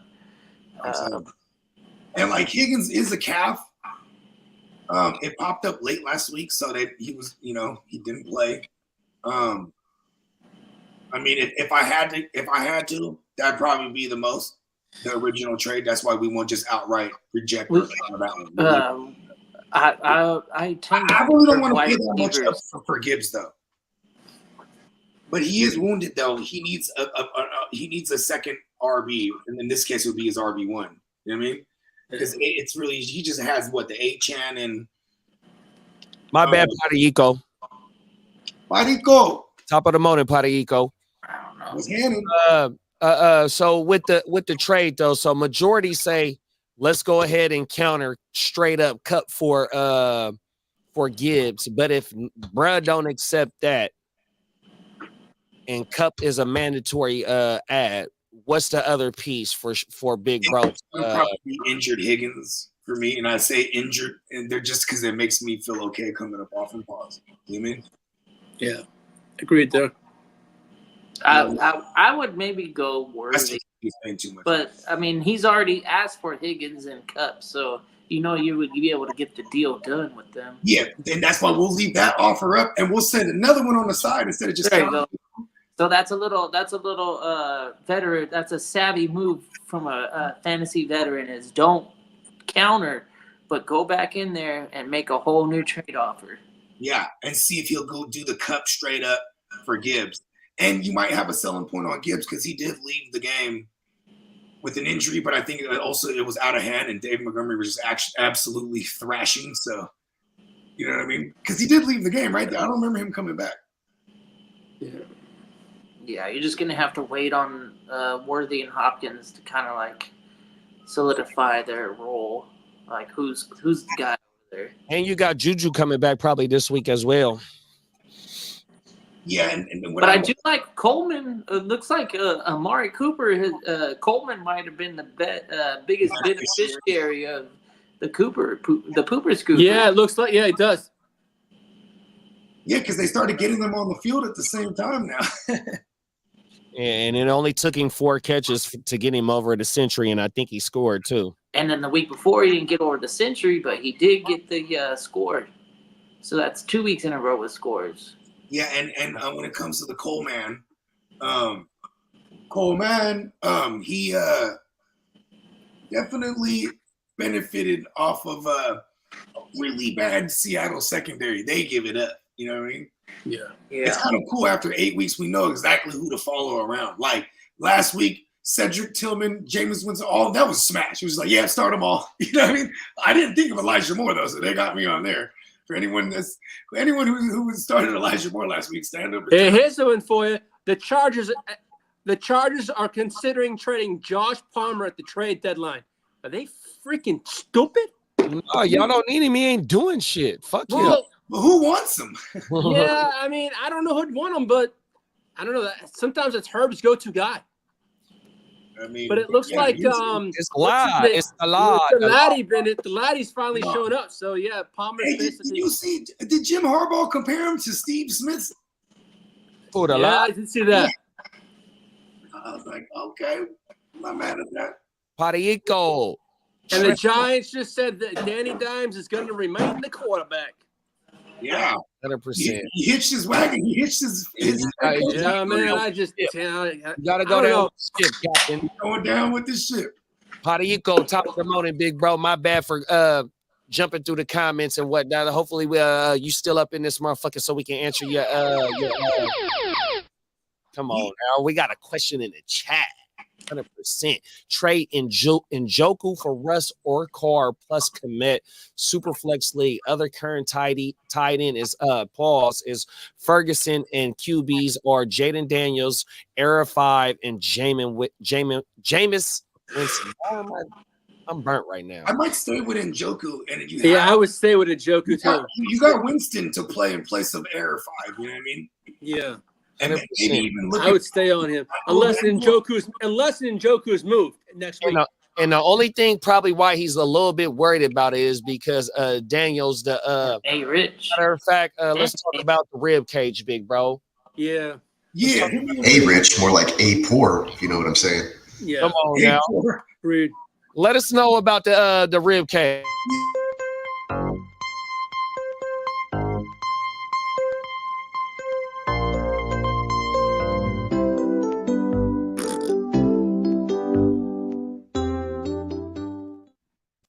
Yeah. See, my man Bones right here. See, I just realized how weird it kind of would be if I lift up his shirt to show him his ribs, right? It's kind of weird. Pause. It's him. Bones right here, right? You know what I'm saying? He got ribs right here. See, ribs is what protects all these vital organs. See that? And when even just breathing hurts. Well, he definitely was out there with zero flap. He's a savage. Got to protect the McRibs. You got to take the Mick. Shout out to the McRib. That's the second time. Damn, that's fucking good. Pause. Let's go. Hey, man, hey, McRib, give me money. I don't even know what Pause. Man, those things used to be so good. And then, like, when they brought them back, I was like, this isn't the same. It tasted like rubber. I think the nostalgia just. You're blown every time you see the motherfucker on the menu. You go, oh, wait, back. 1993, the Flintstone movie doing the McRibs. Yeah. Oh, yeah. Hey, sexy. Hey, John Goodman was like made for that role, huh? Oh, everything. Yeah. So we keeping Njoku, bro, not to bring in Russ. Or Derek Carr. On a bye week right now, so to have him the rest of the way, I guess, and then you bring over Kmet, which is not bad. It's not, you know, it's not like Kmet is in danger of being moved before this trade deadline. And with DJ Moore having his own little McRib issue, You know what I mean? Maybe Komet gets a little uptick here. So I'm not mad at it. But like he has Jameis and a Commando JD5. Come on now, yeah. I'm gonna stay put. Yeah, I would stay put too. Got the lovely joking Winston style. Like, hey, Winston he's been going to the tight end pause since Tampa Bay. Come on now. Oh yeah, I remember. Oh man, what was that? OJ Howard. Oh yeah, OJ Howard. Yeah, with the Bucks. Yeah. OJ Howard, one of the best blocking tight ends ever. I was like, remember that year he wasn't catching nothing, and then he was like at a baseball game and he caught a foul ball, and everybody was like, "Come on!" Yeah, for real, I remember that shit. Because I would tell people OJ's out there blocking, man. And it was like Cam Brate was like because they were always going heavy 12 personnel too, because that just didn't. They only really had Mike Evans and then even young Chris Godwin. They used to move him out wide. You know what I mean? You're like, oh, we can put him in the slot. It wasn't until Bruce Arians got there. I was like, man, let me show y'all how it's done. You know what I mean? Come on now. Shout out to Bruce, Uncle Bruce. Bruce. With that motherfucking Kango on. Right? Mm-hmm. And look here, Jack. Young blood. Let me say something to you, young blood. Yeah, he talk like that for real though. Sit down. Listen with your motherfucking ears and not with your mouth. Mm-hmm. Remember they gave him shit because he smacked one of the players in the helmet for fucking up. That was like 2 years ago. He slapped somebody upside the head. He's like, man, what's wrong with you? But then they're like, oh, you can't go old school on camera. You know what I mean? Go old school. Exactly. They hit him with a fine. He's like, come on. Mr. Bake said, Neighbors and Mostert for Chase in a half PPR. I'm doing it. I'm just wired that way. I'm going to go. And he said it's a redraft, too. You know what sucks? Why did Neighbors just had a case of drops last night? Mental lapse. Just he got the El Concusto still. El Concusto residue. Man. And the Travis Scott concert effects. Mm-hmm. A little too much mud. Allegedly. Yeah, whatever. 2 for 1. If you're hurting for a running back, I guess, and you know you're gonna start Mostert, then I'm going with 2 for 1. Oh, he's bringing over the Mostert side. No, he bringing over Chase. Yeah. Oh, he's bringing over Chase. Yeah, he's giving up Neighbors and Mostert for Chase in a half PPR, and it's a redraft. Hell yeah, I'm doing that. Hell yeah. Yeah. Yeah, I want the Chase side. Yeah. Even Neighbors, it's just I just don't like how he's tied to Danny Dumbass like that. Yeah, that's the only thing. It started off wonderful, but now it's starting to end like a shit show, boss. Well, last time was all right. He's still phenomenal. Yeah, he is. Yeah, but his drops are starting to get a little. It was really just that game. That's why I say he only caught a case of it. He's not like he's Deontay Dropson or anything. Oh no, he's not Deontay. No. What the fuck was that? Some of them, bitch.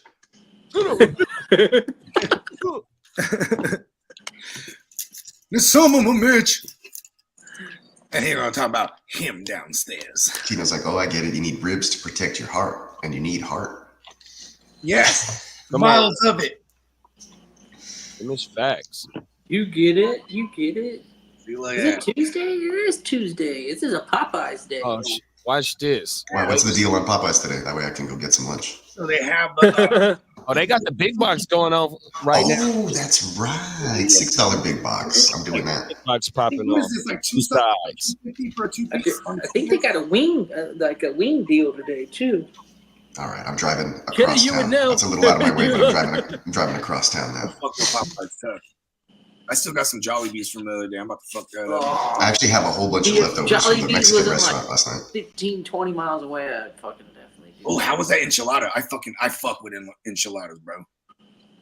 Enchiladas go crazy. Yeah, the enchiladas were dope. I had the salsa verde on there, the green salsa. They were chicken, shredded chicken. And then I had the rice and beans, of course. And then the jalapeño was smacking, bro. It had like mozzarella cheese, shredded chicken. It had the red sauce in there. It had Oh, the little stuff, John.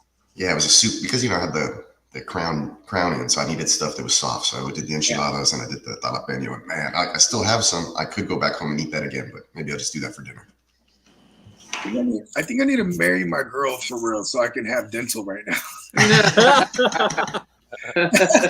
I mean, we've been engaged forever, but I'm like, we keep having kids and then buying houses. I'm like, fuck a wedding.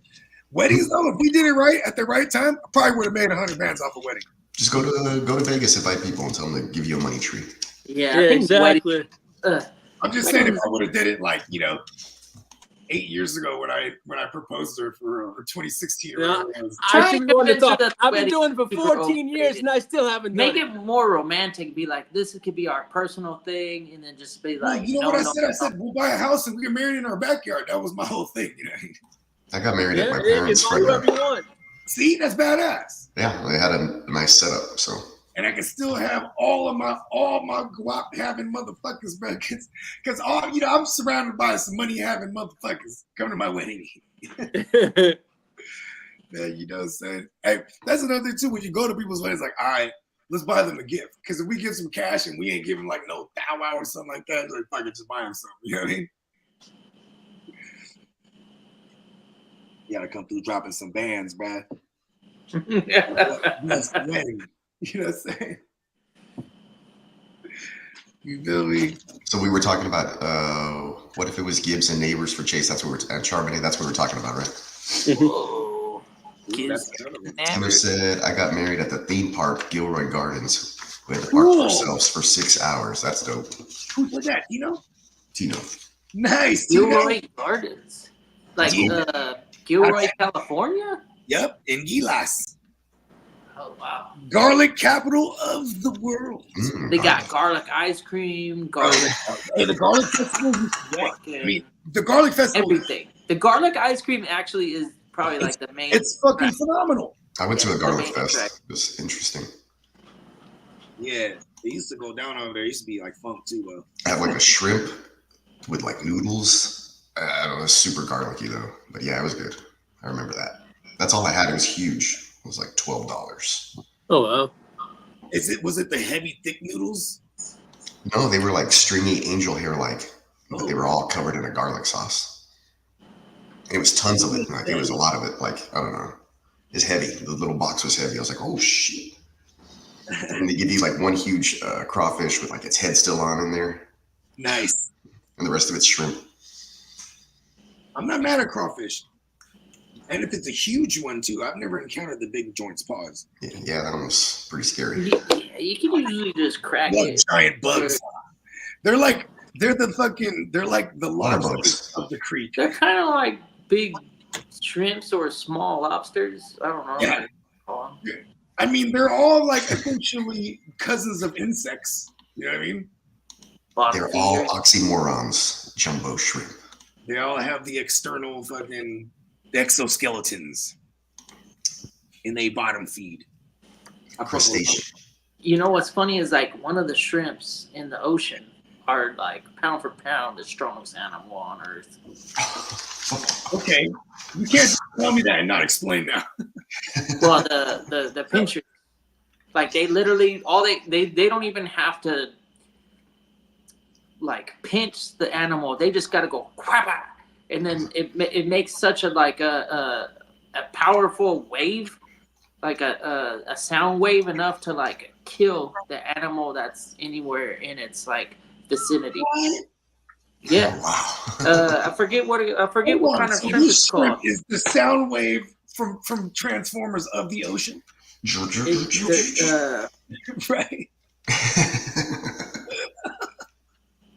That was my best impression. I've never even heard of this shrimp, man. Can we eat the shrimp? Do we eat the shrimp? I don't know if we eat the shrimp. I don't know. Many have died trying to obtain this shrimp. I'd imagine that shrimp would have like a dire went deaf. The guy that's telling this story, he's just doing sign language. I survived, but I lost my hearing. Underwater. It's called a pistol shrimp. Oh, so on your free time, just go read about the pistol shrimp. That shrimp. Interesting. Okay. That's a huge bitch. That's huge, man. I looked up. Hold on, the script. Can we? Does it say anything that we can eat it though? Yeah, you can eat it, of course. Shit. Bro, we got. Hey, bro, slide through, bro. We're watching the game. We're grilling up some pistol shrimp, bro. Sounds good. Boss shit. Cause you said the strongest in the world. So you mean like maybe because they have like a strong defense system? Yeah, it'll kill an animal like 100 times bigger than it. Damn. It's like if you clap your hands and an elephant just died. That is wild. Shrimp is fucking octopi. They are trippy. Because they'll just Bates, I'm not a shrimp. I'm a king prawn. Right. I forgot they were called prawns. Prawns go crazy, bro. Butterfly The tiger prawns. first time I saw that in the ocean. They are so loud, they interfere with underwater communication used in submarines. what? It was once believed that these animals Submarine. make their loud sound by snapping their claws together, but it's now known that they create an explosively loud bubble. One of the pistol shrimp's claws is larger than the other. The large claw is used for making this bubble. It locks into place, allowing water into a chamber. When the claw is closed, water is pushed out so fast a bubble is formed. When this bubble pops, a sound louder than a gunshot is produced. Oh shit. It also produces light and heat approximately equivalent to the surface Oh, of the motherfucker's super sun. saiyan. Anyone who produces a popcorn-like sound underwater is likely experiencing the sounds produced by pistol shrimp. Thankfully for Oh. us, Oh, it's not just a clever name. no, they can't harm us. On average, these shrimp only reach about 2 inches in length. Their prey, however, are highly susceptible to this bubble blast. Pistol shrimp target small fish, crustaceans, worms, and mollusks for their meals. Wow. They may also eat algae, though this has only been observed in labs. So they're Predators to herbivores. pistol shrimp include large fish who are unaffected by their snap.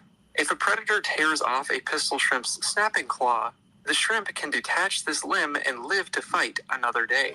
There are to a new snapping claw. So pistol shrimp are ambidextrous by default.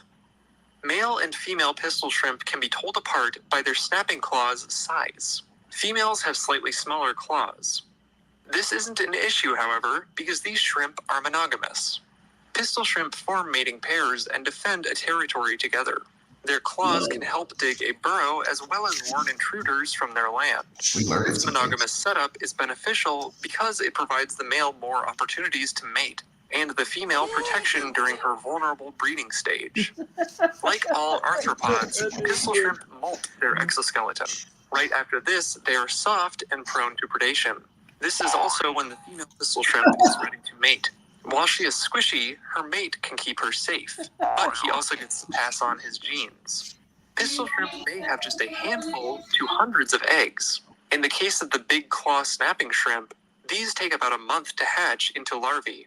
The larvae undergo 2 to 3 instars, or molts, over the course of about a week before taking on their adult shape and becoming independent. Pistol shrimp live a few years in the wild. Yeah, because they can't nobody Are fight found them. in tropical and temperate marine waters throughout the world. Some species have high salinity tolerance, so they can be found in low salinity water like estuaries and the mouths of rivers.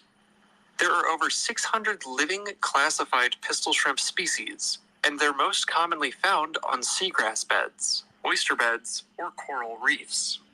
Some live in colonies among sponges and So they sound like a gun when you're underwater. And I don't know if you ever try to scream underwater and be like, hey, can you hear me? Yeah. Can't hear shit. But if you got like a pistol shrimp next to you and it goes whack, and then that bubble burst, it sounds like a gunshot. It's pretty wild. And it creates a thing of light. You know what? How come there's not a pistol shrimp man? Heat and light. Yeah, that's Character. wild. In the water. There it is. That's what I'm gonna be for Halloween. Numa saying, yo, update on the Gibbs trade. Went back and forth on some trade offers. Doesn't want any of my other players. He said if I want to keep Higgins and Cup, keep Higgins, then Cup and Chuba. He has Brooks rostered already. So, all right. Sometimes they just fall through, man. Well, to try and convince him with actual facts and be a little bit bold on the take that Brooks probably won't play this season. Yeah. Yeah, because what he's trying to do is convince you. It's like, oh, I got Brooks and you have Chuba. Ha ha ha. I'm gonna win that fucking matchup. I'm like, I don't know though. Like Brooks might not even play. Like as far as we know, he's gonna have to. He's been on the pup, so he hasn't actually been able to participate in anything physical. So he hasn't been touching a ball. All he has is maybe the playbook and play calls. They opened up his 21-day window, so that definitely is coming up here. And so we'll find out this week. Hold on, I gotta take this real quick.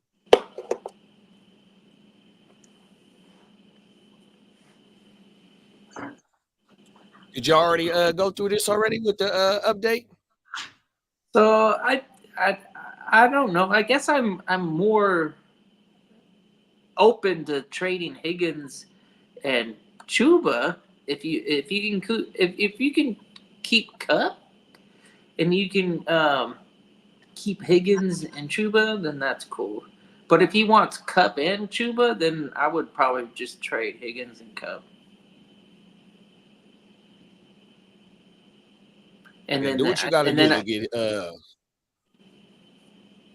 get that way you can have Chuba because let's all be honest, the freaking running back situation and fantasy it's bleak.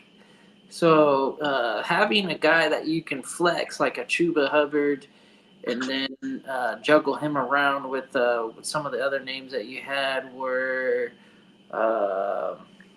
I might got some leverage here this week. He had Chubb, right? So he had Chubb and Chuba. And A-Chain. Yeah. Well, we start A-Chain. I think we're starting A-Chain pretty much. And then we got to figure out what Chubb and Chuba. And those are almost like your RB2 flex.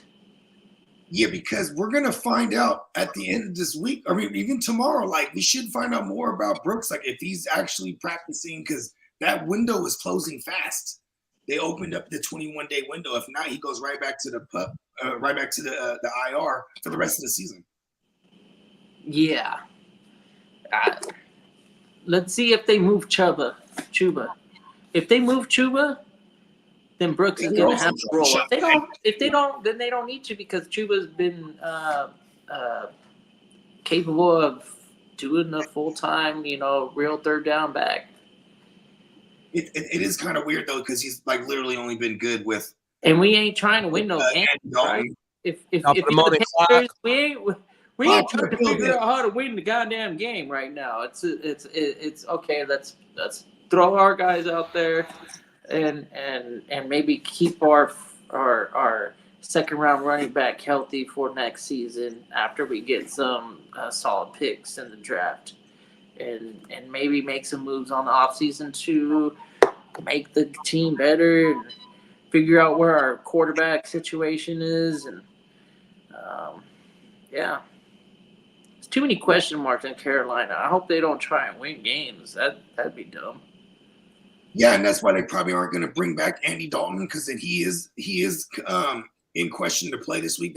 They might actually go to him, but as it stands right now, they have it probably would be in their best interest to get Andy Dalton in there to kind of shine up whatever pieces they got, like have Chuba have a good game real quick, right? Yeah, he was only had good games with Dalton under center, and then even with Bryce Young back up in the mix last week. It was Miles Sanders who actually got a couple targets out of the backfield, and he kind of did a little bit of work because they're trying to move him too. That's another one of those guys. But no, nobody wants Miles Sanders like that. Even Chuba, I'm like, I could see Green Bay just getting one of these guys just to have as a backup and for depth. You know what I mean? Oh, so stay put. This is the update, right?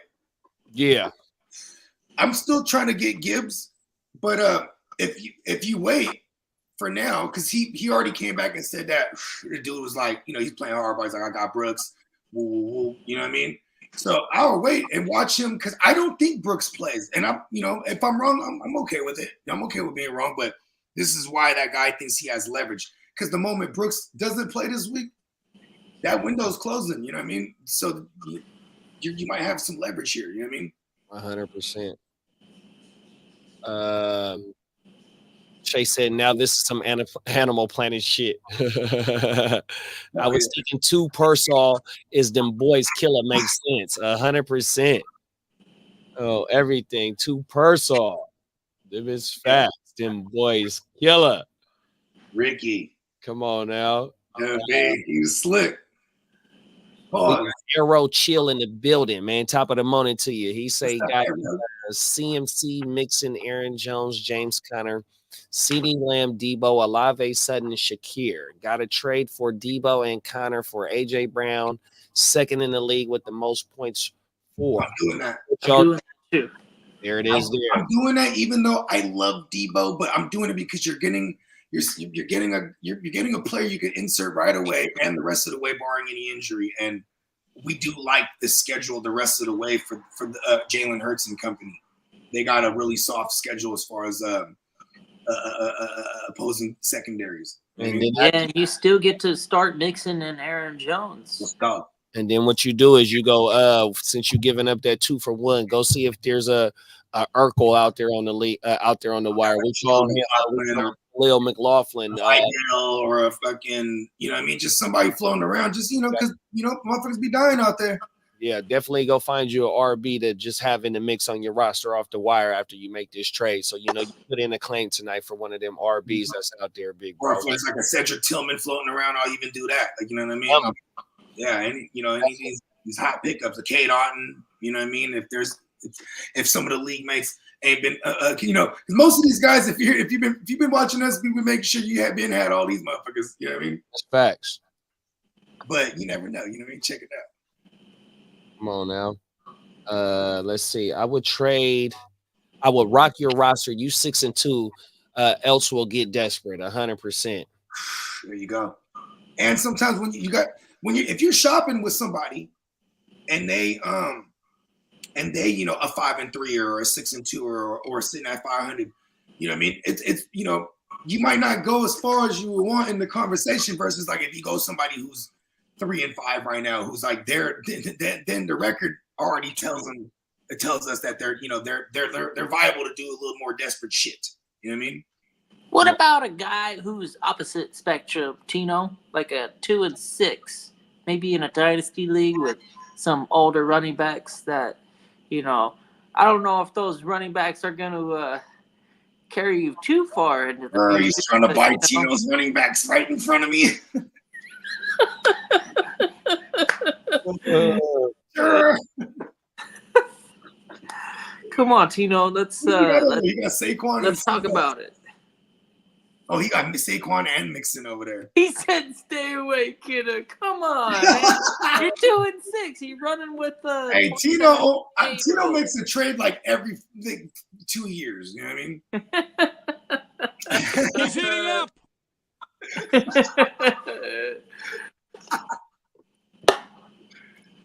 It was a valiant effort. You couldn't beat Steamboat, though? Come on. What's wrong with you? Feeding into the diamond status. Even though there ain't none in the sleeper. Dies on his shield. Well, tell you, it ain't a bad move to move off of some older running backs. I'm just saying. I moved off of CMC and I was able to get Bo Nix plus, so I feel okay about it. It was moving off of CMC. Oh, I thought you said Goff and CMC. Okay, off of CMC. Yeah, I remember that trade. Yeah, I think it worked out for you. Superflex Dynasty. You know what I mean? This is the time of year though, where some of those players. But see, Tino's not. Tino's he doesn't, even if he looks at 2-6. Tino's not like, oh my god, it's all over. You know what I mean? You could have the first overall pick next year. In a dynasty that respectably, we're all hitters in this one. having the first overall is that might net you even more than a Mixon or a Saquon. Let's just be honest.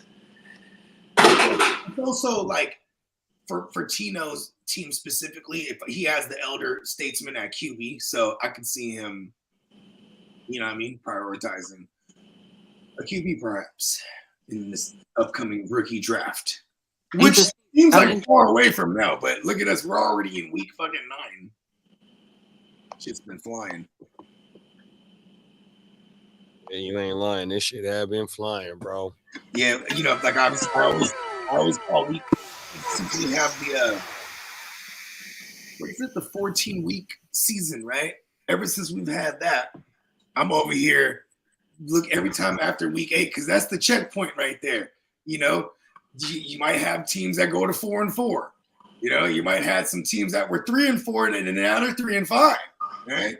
You might have some undefeateds like I did that finally fell, and you know what I mean. Then you might have some. I mean, you know, there's plenty of different situations. You know, but Dynasty is fun when you look across the landscape, because then you can start seeing who don't want to win no more. You know what I mean? And you just look at your schedule and be like, okay, cool. I'm playing some of those guys. You know what I mean? Like, right? Because then they don't want to win. They're trying to, you know what I mean? They're 2-6 and they're like, screw this. I'm trying to get the highest pick. You know what I mean? Facts. I'm all about it. Because I'm always trying to win. Fuck that. I'll never have picks anyway. I have no choice but to go out there and die valiantly or be the champion somehow, some way.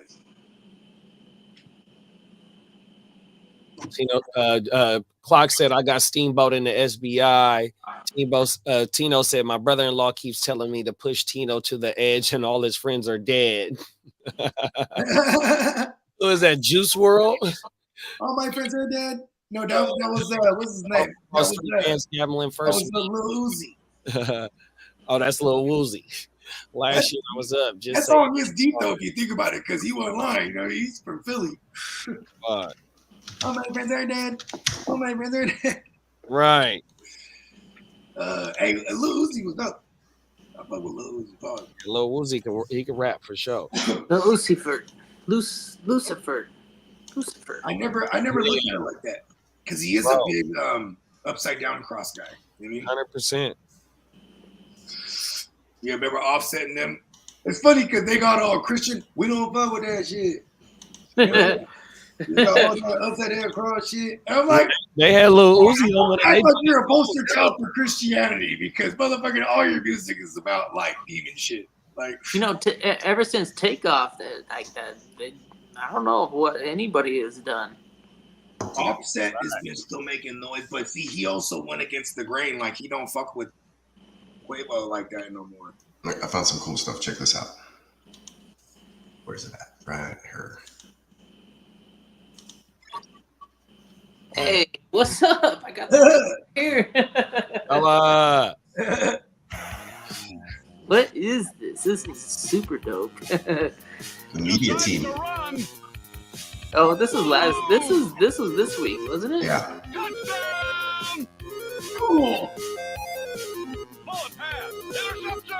Forward pass.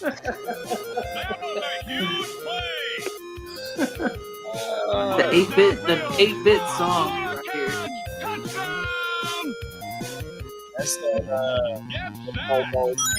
This is Nintendo NES.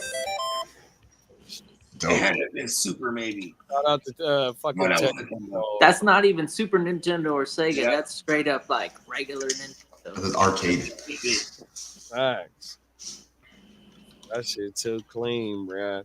Media team. Killing it. Let's go. Yeah. Oh yeah, that's is that Sam and them? Oh no, their shit is called Media, that's why. No, it's just I confused. Forget who the head of the graphics design is. It's some Mexicano dude they hired this year. He's badass. Right. Very fuego. Fuego. Looks like Tecmo Bowl, yeah. Hey, Tecmo Bowl was the shit. Right. Like, even in the arcade. It's facts. Like that, they had a Tecmo Bowl right at the golf line, right around the bend, from where the Mortal Kombat's and the Street Fighters were. So why you did away? And I'm like, fuck, I'm gonna play Tecmo Bowl. You know what I mean? And then you gotta always check on your fucking coin. You know what I'm saying? Hey, at least Golfland back in the days, they had the little thing where it had the like 1 through 8 or whatever it was, and then the little slots. Pause. You can put your coin there, your token or whatever. So you know, hey, hold on, no, I'm 6, bro. Fuck. You know, just go pull your 7. Put the motherfuckers right up on the screen on the glass. Put your quarters on the glass. Hold on, though, man. They started having the organized ones the way it'd be on the glass, but it's the little things with inserts and numbered. Oh, I don't think I've seen them joints. And there it is. Stephon Diggs has a torn ACL. Yeah. Well, I'm a doctor. Come on now. Yeah. All right, Bones. It's time to shine.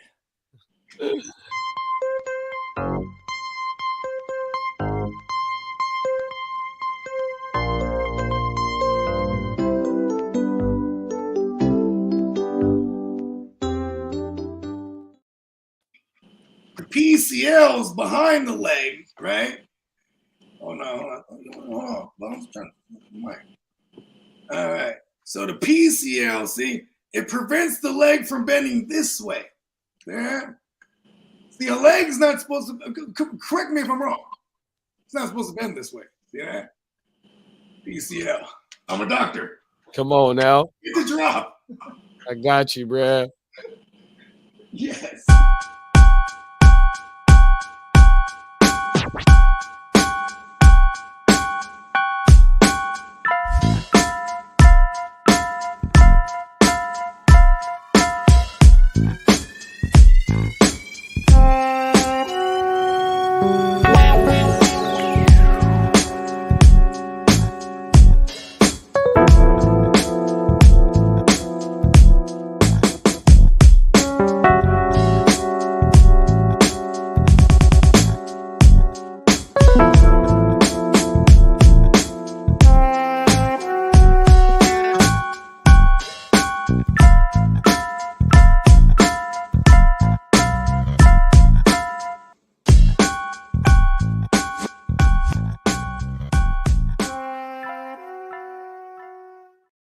And that segment of Dr. Bogey Hauser was brought to you by Neon Peacock. My fault. No, we do it. Oh, that was clean. See? It's right back on track. See that? Look at that. Oh, now 100% shot. and the Colts are indeed .com. benching It. error 15 or error 5. Sorry. Ooh, error 5. Look at that. One too go. many It is errors. officially being benched. So Wow. now I'm looking okay in these bye weeks for my quarterbacks. I'm comfortable. My brother-in-law Got- gets his wish. Jameis Winston and Joe Flacco. Flacco. Look at Yeah. that. If old Jordan Love can't make it, then that's okay. Now we can go back and screenshot cousin Kev's freezing cold takes from earlier this season about AR in the group chat. Ooh. Hey, I was a big Air Ooh. 5 trooper coming into the season. Oh, that's true. You were too. I remember those. 100%. Yeah. I mean, Come It's hard to be 100% right. in on that now. shit. I've been playing it for a long time, and I'm never 100% right. But I like to stick to my guns, and the Chargers suck. Sorry, Lee. Let's go. Come on now. Yeah, and this actually makes sense because they have to like salvage, right? Like it's that they barely beat the Tyler Huntley / Tim Boyle led Dolphins the other week. You know what I mean? He's already been injured once this season for poor play. So we like I suggested. Hopefully the Indianapolis Colts organization has listened to me. Like, get him some reps on the practice field, even against practice squad defenses. Give him Yeah, he can get the reps without getting hurt. Give him 4 offensive linemen. Give him the opportunity to learn how to get the ball out on time. and not just rely on, oh, okay, there's nothing there. Don't turn him into Justin Fields. Justin Fields at least had the opportunity to win some games and play some games in college, but the lack of experience, and I need like a couple dozen starts at minimum. Like when it's those guys that, like, even, you know who else was like that? Trey Lance, and you know who else? Carson Wentz. You know what I mean? These guys that they come out of college and they have little to no experience, and then, you know what I mean, but they're like a prototype or like some kind of athletic freak or whatever. You know what I mean? I can't rock with those motherfuckers no more. Yeah, me neither. I'm thankful that I wasn't able to make some deals on Anthony Richardson because I had some out there floating around. I was like, I'll go ahead and maybe test the waters. I'm so glad I didn't. Yeah, because that regime too could be out of there soon too. They hitched their shit to him. This was their, you know, and then also, you know, Jim Irsay, man, he does control substances. You know what I mean? Allegedly. You know what I mean? You had Pat McAfee, who's like an unofficial spokesman for them, just the whole draft process saying CJ Stroud's the best. And then we're gonna get him. I see you, kiddo.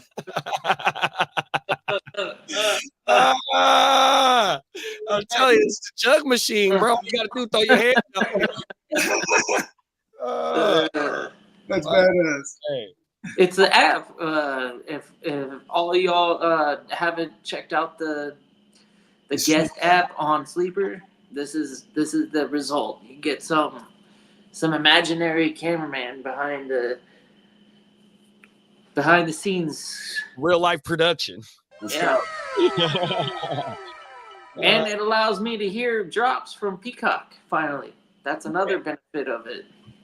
Because beforehand, I would have never heard that. I just been silence. The Deontay Johnson drop. Oh, my mama, yeah, man. Shout out to StreamYard, man. They got us in this motherfucker cooking, man, 100%. You know what I mean? Yeah, they've been reliable. 100%. They make it real easy for us to give y'all this content every motherfucking day. 100%. Them is fast. Imagine if we were using Zoom right now, that shit probably would have crashed. Fuck Zoom. Oh, everything. I remember the early days of the pandemic where some of us was using Zoom to do content. Oh my mama, that shit was bootsier than a motherfucker. Matter of fact, the Heart to Start, we got we use Zoom for some of our earlier content on our channel, bro. 100%. I think Zoom gives you the opportunity to get more than what's our account? We can get 8 or less or something. I think it's 10. 10? Up to 10, yeah. Okay. I feel like some Zoom meetings is like. It depends on, like if you have the business package, you can do like up to 100 or something crazy. But that's wild. Yeah, you ain't lying. Yeah, and I don't know if Zoom, they might do it now, but when we was using Zoom, it didn't allow us to broadcast to other platforms. It just allows you to pre-record that shit and then upload that shit. I don't know if you can went live. I forgot. Yeah. We ain't used that shit in so long. Fuck Zoom. Fuck Zoom. Oh shit, he said Zoom. I use it for work like all the time. Yep. You know what's crazy is like when I was at work, I'm still off right now. But before I was off, I was doing interviews. But my interviews was in person. You know, I was interviewing people in person. But during COVID and all that shit, all the interviews was on Zoom and all that shit, bro. Like in Microsoft Teams, they got that shit. It's like Zoom. You know what I mean? Yeah, when my girl was applying to all kind of joints out here, you know, when we were still in the Bay, so it was always on Zoom. And I told her, I said, look, when you click backstage, or when you click in, they can see you already before they bring you in. So like, don't be for dangling back there. And I was like, you want to show up early if they say, hey, you know what I mean? Because they're looking for that, right? Like, hey, look, you showing up early for the Zoom thing. Yeah, my motto is at work, you got to be about between 30 and 15 minutes early, bro. That's on time. There you go. Then you on time. 100%. Yeah, because you still got to set up and shit too, right? Like, you know what I mean? It's like, 100%. yeah, pull up and you know what I mean? Come on. My mama said, in that case, since we got Flacco starting, are we starting Pittman over Xavier Worthy this week? Yeah. Yeah. I do like Xavier Worthy's matchup just because Tampa's been giving up booty to receivers, but they've also been giving up booty to tight ends, and like I don't really want to like keep rolling a dice. He's like a touchdown or bust guy. Worthy is, you know what I mean? Facts. So like, yeah, I'm going to Pittman, bro. And I don't rarely say that, but you know, I said it when it's the Ginsu, and I'll say it when it's the Wacko because he's out there playing whack-a-mole, bro, for us, bro. And you know who he got to beat the ball the cool part. He knows that his days in the NFL are limited, so he's not taking any second for granted. He's trying to go out there. He got to the playoffs last year off the Kizak. I'm telling you, he's seriously trying to win games and do things for his football team to win. If they would have won last week, they would have been tied in the division. Yeah, they're a game and a half out. That's why they're making this move now.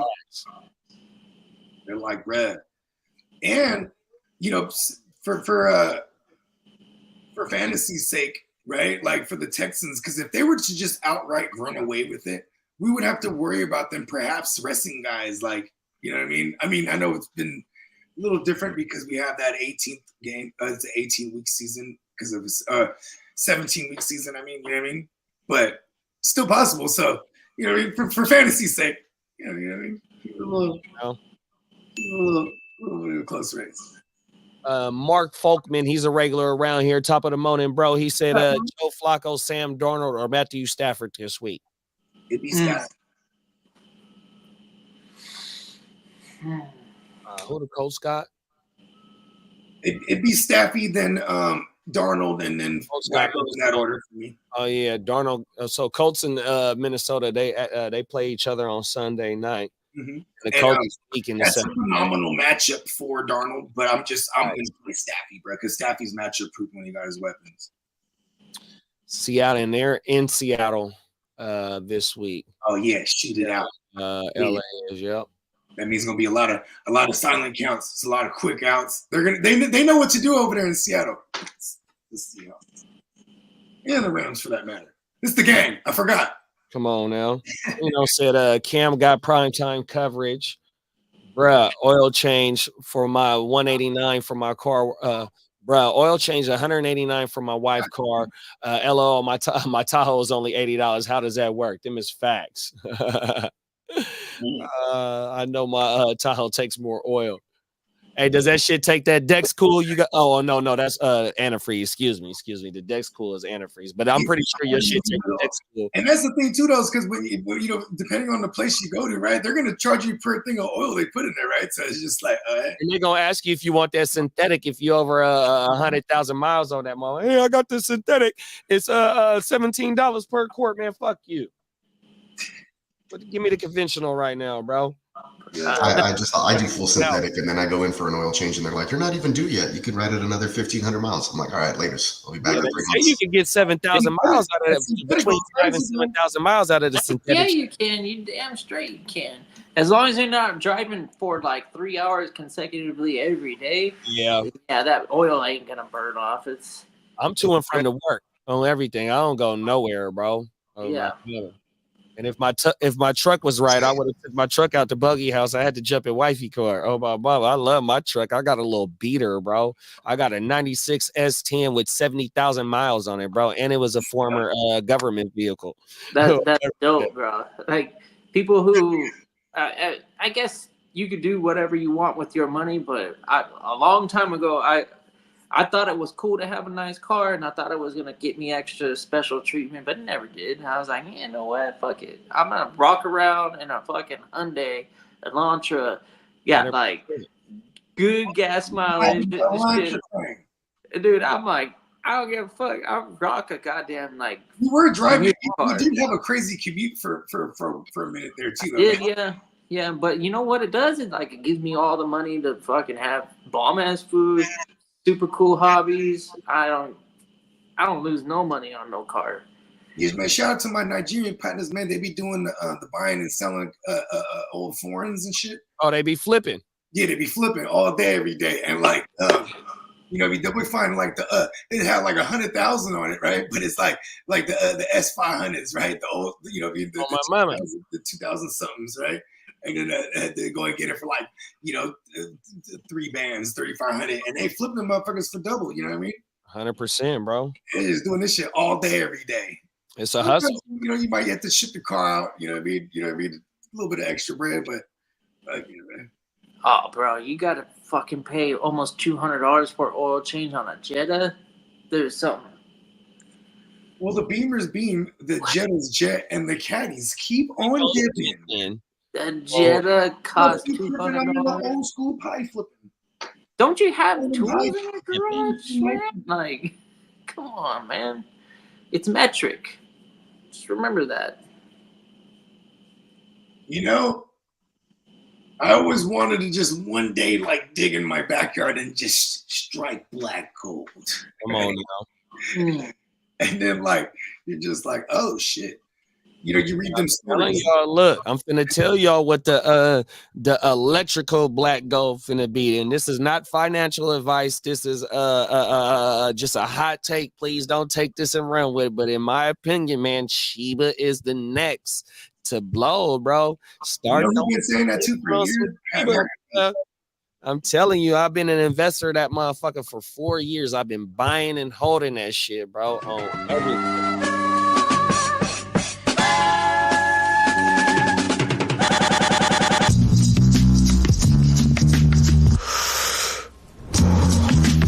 Dripping off the beat, kinda dripping off the meat grinder. He's niner, pimping, stripping, fucking minor with a neat final.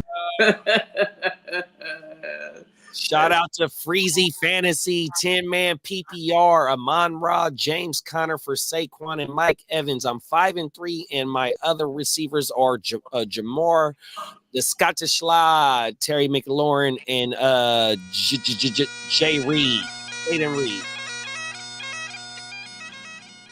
Yeah, let us know who your other running backs is, because I don't know if I want to give up Amon-Ra to bring in Saquon, because I like what James Conner is bringing, even though James Conner is known for getting hurt at some point in the season. But you have a good running back spot with James Conner to pair to continue with Amon-Ra, Jamar, and Terry. Try and maybe ship out Reed.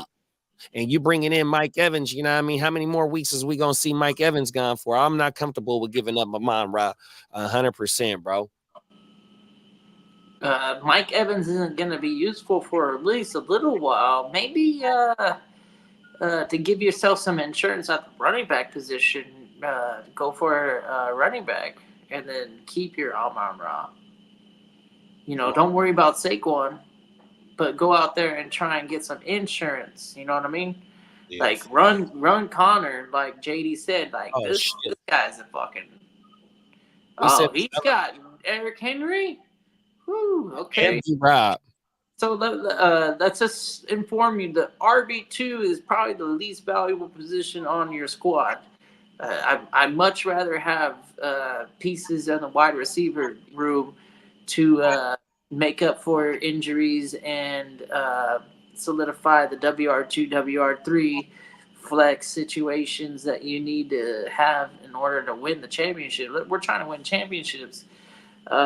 Fancy names don't mean nothing. We gotta have the right pieces. Fancy names also, as much as it looks good on paper, it's still matchup based. When you get this far into the season, you know who's going to produce just by matchups. And running back is an easier fill-in, especially on a 10-team league. I'm keeping strength at the wide receiver position. I'm not tripping on the Saquon. Saquon could get hurt, and then what is it going to be Go get his backup. What's his name? The white boy, and then Shipley, and then go get Benson. If they're still floating out there, now you got the backups to both of those guys. And then when one of them gets hurt, because they both have that type of history, then you got the plug-in. 100%. And I'm comfortable with Henry, B-Rob, and James Conner moving forward on top of Amon-Ra, Jamar Chase, a Scary Terry, and Jaden Reed. There's no need for me to bring in there's no need for me to downgrade from Amon-Ra to Mike Evans. And it's not too far of a downgrade because we all love Baker around here. Baker is doing his motherfucking thing, but also we love Amon-Ra 100%. So I'm comfortable with my 3 running backs and my wide receiver room to go ahead and move forward and decline this trade, bro. Or not even. Shallow bench, that's okay. That just makes it easier because now you have a whole goddamn waiver opportunity.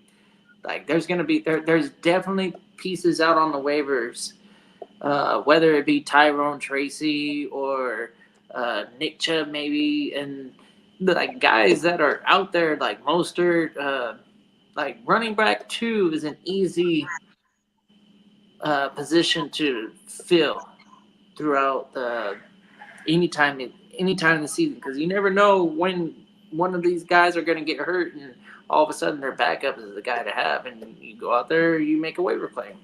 Yeah, he said we only have 4 bench spots, unfortunately, so it's hard for him to keep a cup. That's the only thing. Let's keep our wide receiver room like deep. Yeah, stay put, bro. I would say stay put for sure. We got Chicken Goat in the building. Top of the morning, Chicken Goat. Jaden Daniels, Breece Hall, Saquon, Kamara, Pacheco, Jettis, Tyreek, Evan Ingram. I have Addison and Tyrone Tracy on the bench. Should I trade Pacheco for a good wide receiver? If so, what wide receivers could I get for? Can I get 12-man PPR? It's really hard because we don't even know when he's due to be back. And you don't have Kareem Hunt. If you had Kareem Hunt and Pacheco, it'd be a whole lot easier to move. You know what I mean? So if we get the news here, say coming in the next week, come Monday or Tuesday, that Pacheco about to get fired up, it draws to fucking Hunt's value down. But if you had Hunt and the longer to wait on Pacheco, then you win it. Somebody would love to accept the Pacheco and the Hunt move. That way they feel like, oh, okay, I got my Geico insurance. But you only having Pacheco is going to be kind of hard. So you might have to give up another piece to go ahead and upgrade your wide receiver room. But with Jettis and Tyreek, but you got Addison, yeah, that's not too bad. I mean, you know, it's kind of Tyrone Tracy might be able to be flipped at a higher value than. You might buy him right. You might buy him right now too because he's gonna miss this game. So he's trying to flip him. He's got 2 injured running backs, Tracy and Pacheco, and he's trying to get one of. I think he would be open to getting rid of Tracy if he came up on a wide receiver because 100%. He's already got Breece, Saquon, and Kamara and Pacheco, and then he only has Jettis and Tyreek. And then where is Tyreek in the broader? I do like because we have intentions of getting to the promised land, week 17, the big chipper, right? And they play Cleveland on paper. That's a great matchup, even though they're going to be in Cleveland and the weather. During that time of year, and 2 is not the greatest in the cold. It's still like Cleveland sucks against. But let's keep in mind we got Breece, Saquon, and Kamara. So I'm willing to get rid of Pacheco or Tracy. 100%. And then let's get a wide receiver. What kind of wide receiver can we get? Ladd McConkey. See if the Ladd McConkey guy needs a running back. Terry McLaurin. You got Jaden Daniels trying to get Terry McLaurin, bro. The Scottish. Go after all the lads. The Scottish squad. Let's get all the Scots. Trade Tyrone Tracy and Pacheco and get both of them. Yes, the lads. I got some waiver decisions to make. Mostert and McConkey are out there. So Cedric Tillman could be dropping guys like Jordan Mason and Tua just to pick them up. And McConkey's just floating out there, yeah. I'm getting McConkey and Tillman. I might even spend the rest of it. I really need another running back though. With Mason gone, I'm gonna have to go after Mostert, I think, to replace Mason. Yeah, I'm good with that. Because I don't want to start Tyler Algier as my RB2. And the Miami Dolphins, they don't want to give the workload to H.N. They're gonna find a way to make him productive, but they're not gonna give him 6+ carries. You know, so Mostert is gonna see a lot of the first and second down work. I just gotta figure out how much fab to spend. Hey, shout out to Freezy Fantasy and shout out to Chicken Goats, man. It's my first time seeing y'all up in here, man. If you're fucking with the content, man, please throw a thumbs up, man, and subscribe, man. 100%. Man, it's 4 channels that's part of the conglomerate. Motherfucker, 100%, man. So if you can't find all 4 channels, man, stay tuned to the giveaway. 100%. We got an autographed Trey McBride football giveaway coming up. 100%. So man, get locked in. Stay rocking with us. We fire this bitch up live every fucking day, bro. We got 2 specialty shows on deck right now. More specialty shows coming out. Shout out to the H-Town Huddle on Wednesdays. Shout out to Spencer the Grown. I don't even want to put my fingerprints on it. It's so official, but it's in there. 100%. It's in that bitch, boy. In the magic. Oh shit, we got the that's right. We got the Trey McBride and the new red Breezy. Oh my mama, man. So stay number 1. 100%. And Chicken Goat is I'm definitely stacked at RB. Had Godwin. Just need one more wide receiver to feel safe just in case of another. Man, hey, Godwin going down is just like, hey, you know what I'm saying? Survival the healthiest, man. Depth is important. You feel me? Yeah. Tino got a good damn offer for you. Pacheco and Tracy, maybe go attack the Waddle owner. Oh, but he got Tyreek though. I'm not How about this? Fuck Waddle, go after Neighbors. You might be able to do a Pacheco for a Waddle, bro. Just right now, even with Pacheco. I would be more excited about Malik Neighbors over Jalen Waddle. Just because I know that the Malik Neighbors is going to be almost force-fed no matter what quarterback is playing for the Giants. They're going to figure out a way to get They're him. gonna keep rolling out Danny the Dimes. 10, 12 fucking, yeah. Well, there was one instance where the coach and the quarterback come face to face, and the quarterback walks away going, "What's up? What you want to do?" Pause. There was a Drew Lock. There was a couple Drew Lock moments where people were going, "Okay, we got to see what Drew Lock is all about." Like, there's no the pride of Kansas City. As much as I hate it at this point, it's like, what do we have to go off of what the only thing that we know, Danny Dumbass is a 26 and almost like 50 loss guy now. Damn, not even good. He's 1 win 2 loss. He finally has a defense this last couple of years when they're healthy. I mean, but they can't stop the run though because they're so fixated on rushing the passer. So it kind of sucks. He's always playing from behind. Pause. But we like that for fantasy. Listen, just give me the pepper action to Nabbers. Like, yeah, and if this is a redraft, I'd rather have Nabbers for sure over. Oh, even if it was a dynasty, I'm Nabbers over Waddle all day. Biggs has a nice one. He's trying to trade Nabbers, Gibbs, and Reed for Chase, Amon-Ra, and Charbonnet. Now, if you can get that deal done, because Charbonnet is like a throw-in, right? So it's really like the 2 for the 3. Yeah, and if you can pull that off, stand up and take a bow. Yeah, you get the Chase and Amon-Ra duo. You probably benefit from that deal too, though. So you need pause. He's like, the other cat's already like, oh, well, I already have that duo. I always go for the gusto though. I'm not afraid to make blockbuster moves. Oh shit! In real life, my bad. I was super low. There I am. Look at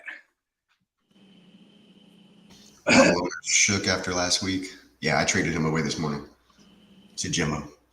I got Puka for Waddle. Oh shit! Waddle and Nix for Deontay and Purdy. That's what I got in return.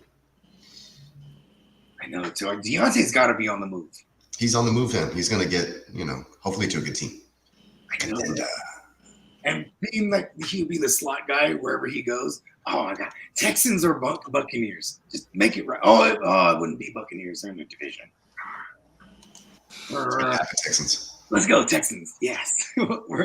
just for the 3 Deontay Johnson shares I have in 26 leagues. I mean, it would keep Stroud floating. I mean, at the same time, we talked about it yesterday where like sometimes those other guys step up, defenses don't focus on anybody, and then it's just hitting the open guy with no pressure. Kind of like the way it was last year. Yeah, just kind of show him why he's there. He's that face of the franchise, right? If you notice, like Diggs was super consistent. Like he was getting 9, 8 targets every week. Yeah, not breaking 100. With it. And yeah, he wasn't breaking 100 yards with it, so maybe it'll help improve the offense. We saw Mechie come in and get like a huge 34-yard reception. Yeah, the offense though, when they had Nico, Diggs, and Tank on there, Nico fed off of having Diggs right there, though, bro. They both fed off of each other because, like you said, Diggs was doing a lot of damage, not going over the century. It was still a little bit of a high volume, but man, that shit was it was clicking for sure, bro. And if they get Deontay, okay, if they I could even see a world where they don't target any receivers here before the deadline.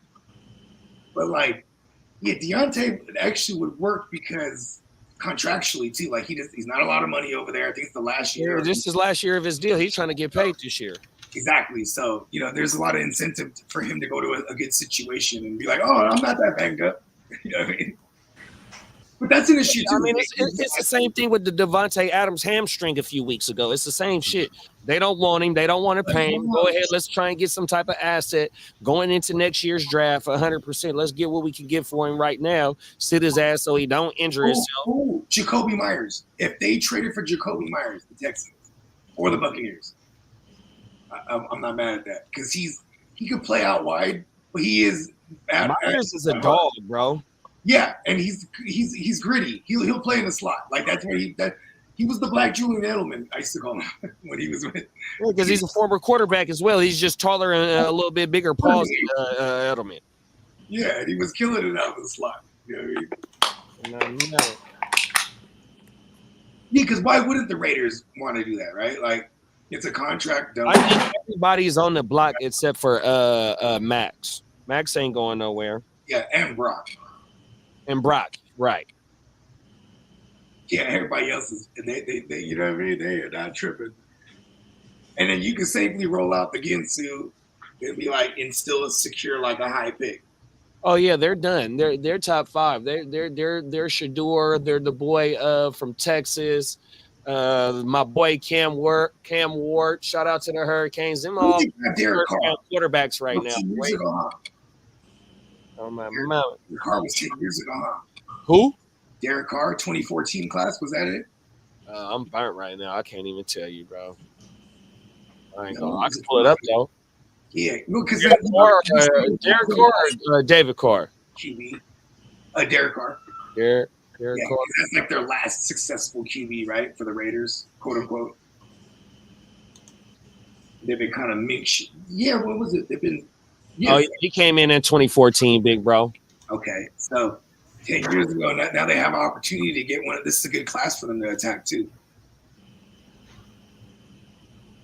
Yes, because they missed out on Mahomes. The story is that Sean Payton wanted Mahomes, and fucking Andy Reid traded up and beat his ass out of getting Mahomes. Pause.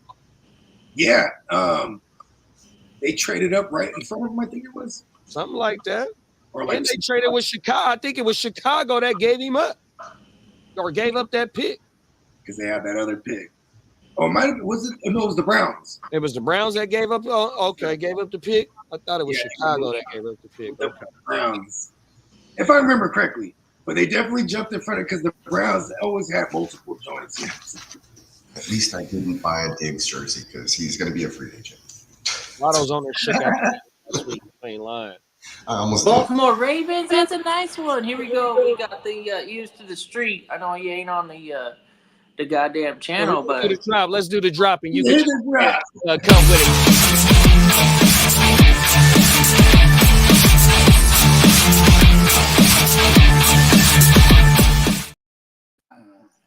So according to our man Lee, shout out to Lee. Shout out to Lee. Fucking Carolina is sending wide receiver Deontay Johnson to the Baltimore Ravens.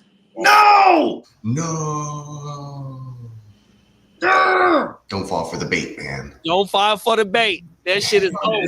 Because the bait man's really just a field stretcher, and they just have him do that. The bait is done. Zay ain't going nowhere. Zay should be all right. Damn it! I feel like this actually hurts Deontay Johnson. It does. Because he's going to go to, like, a place where... I don't have any Deontay Johnson. I have I got Lamar. like 2 shares. Hey, I so got Lamar look, too. you know, I'm a heavy analytics guy, stats guy to this shit. Let's go to Lamar's motherfucking advanced analytics right now and see what he's looking like, bro. Damn, Lee was on that. I barely got the notification. That's what's up. Come on, he's out there in the Shout out street. to Lee. He's counting it right now. Barely getting the notification right here. Here we go, right here. Shout out to player profile. Halloween, he just needs to be like a giant ear.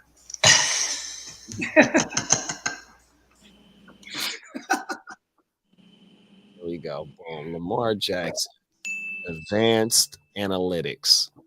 As of right now. Pass attempts, 12th in the league with 236. Deep ball. Hey, not bad. He's on the he's on the top 15 side versus Pass plays per game, 29.7. He's bottom in the league of pass plays per game. Pace of play, 2.0, which is 22nd. he's highly efficient. And game script is plus 4.1. That's a damn good game script. So they're damn near always ahead in games. Mm-hmm. He's 5th in the league in passing yards, 13th in air yards. Let's see. Passing TDs, he's 2nd in yards per attempt. He's 2nd. We're going for 2 straight MVPs for Lamar, right? Here it is there. Yeah, I was just saying that to my man this morning. I said, with the way their defense is not playing good, like they got their foot on the gas pedal. Look at that. They play with leads because you have to. Look at that right there. Red zone completion percentage, 61.8. He's 9th in the league at that. Yeah. Pressure completion percentage, 62.10, 10th. This is smart though for them in reality. You know, obviously this kind of sucks for fantasy. Like this one, Bogey. Go ahead. True completion percentage, 71.4, which is 13th. Wow. True pass rating, 116.9. He's first in that. Expected points. Oh, this motherfucker Lamar, like how Kidda just said, target receiver target separation 2.43, number 1 at that. Oh my goodness. And then he got all his motherfucking advanced rushing metrics right here. 1, 2, 4, 6, 1, 1, 7. Those are all his rushing metrics. Oh my goodness, y'all. And now let's get it. Shout out to player profiles. You know, that's one of my go-tos when I'm making my fantasy videos, y'all. So if you ever check one of my solo videos, this is one of my go-to stat lines right here. I've pulled it up in my videos as well. 100%. Shameless plug. Depends if Travis plays. What are we giving up to get Deontay since he's going to Baltimore? So I heard somebody say it might hurt Deontay's stock. Lamar looking like he's on fire right now and able to distribute this bitch, man. What are we thinking, bro? Probably sell high if I have him, just to see what I can get, right? But if I do have him, I'm happy. I'm happy that he's going to at least one of the better offenses. It's just on a per game basis, none of those weaponry are like outside of maybe Derrick Henry on a per game basis. You know what I'm saying? Like, you know, they attack the defenses that they play, and they highlight the guys that where they're vulnerable on their defense. You know what I mean? I understand that. One thing is that Zay and Deontay are kind of the same. Zay is a first round pick. I think Bateman is a first round pick. They have drafted to put somebody with the Deontay Johnson caliber with Lamar. Even though Zay is a damn good receiver, he draws a lot of targets. He hits in fantasy for sure. He helps them out in real life, but he ain't that guy like that to be able to run routes and be able to get the 3rd and 5s, the 3rd and 4s, the 3rd and 7s, 100%. Also be that red zone factor outside of a Mark Andrews and Isaiah Likely, because that's another thing. When we seen them lose to Kansas City in AFC Championship, also, even though Lamar missed, I want to say it was Zay, but yet that type of weapon that Deontay is with that footwork, and we just seen the target separation, and Deontay is known for his footwork. Yeah, and he's up there on the ass metric. Pause. The average separator score. Ass.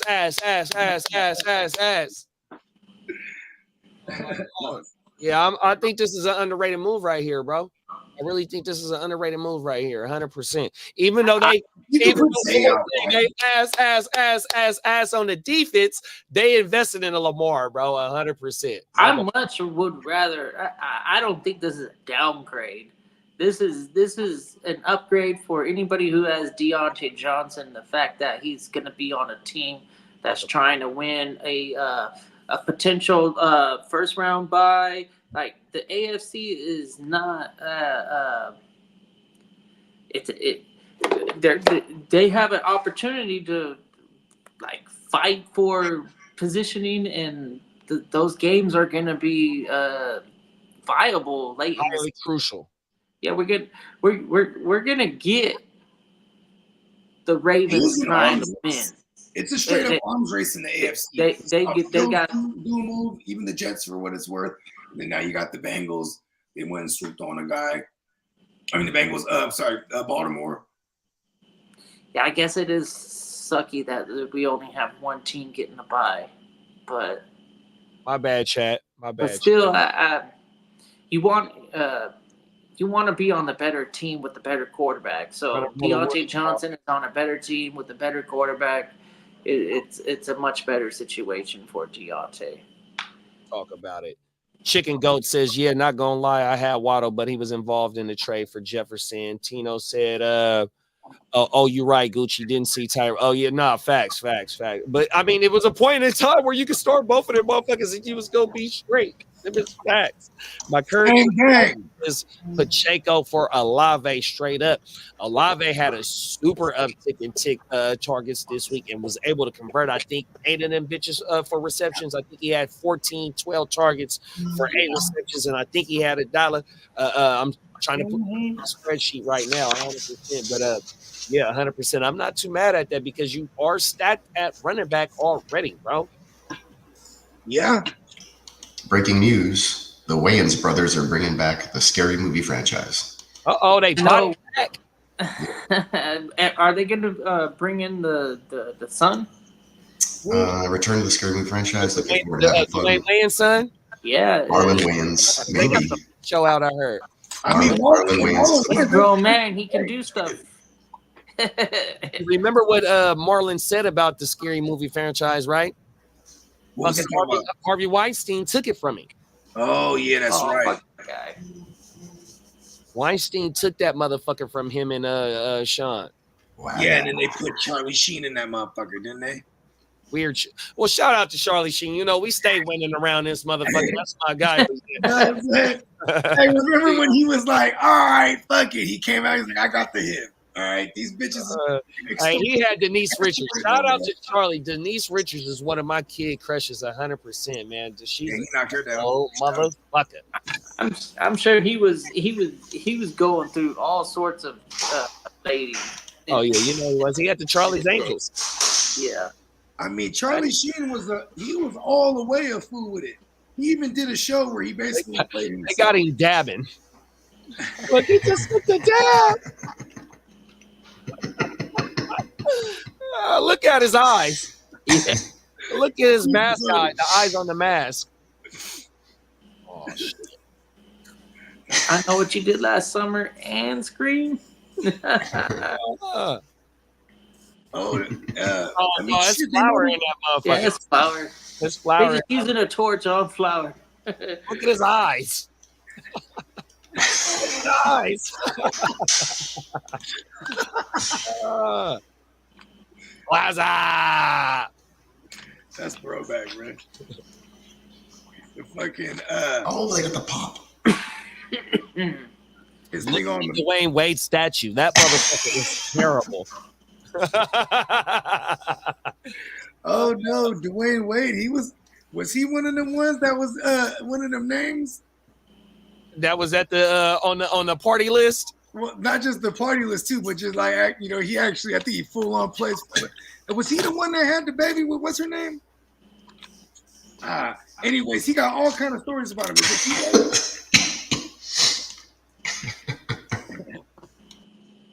No, the best is when they when he's like, yo, hit that. He's like, hit that shit, bitch. Oh, on the scary movie? Yeah, the scary movie. Oh, my mama. Hey, Tyler Sperry, with Flacco start Downs over Dell, I would. This is coming from your Texans guy. He's going to have a tough time being the number one in Houston this week on the road in the Meadowlands. Downs was one of the underrated rookie receivers of last year's class. Yeah. He had some of the highest production per snap. 100%.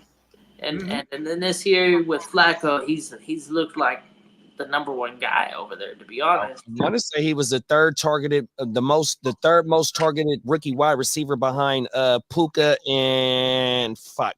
Give me a second. I got it written down over here. Garrett Wilson? Garrett Wilson wasn't a rookie last year. My bad. It was Puka, Josh Downs third, and it was somebody before Josh Downs.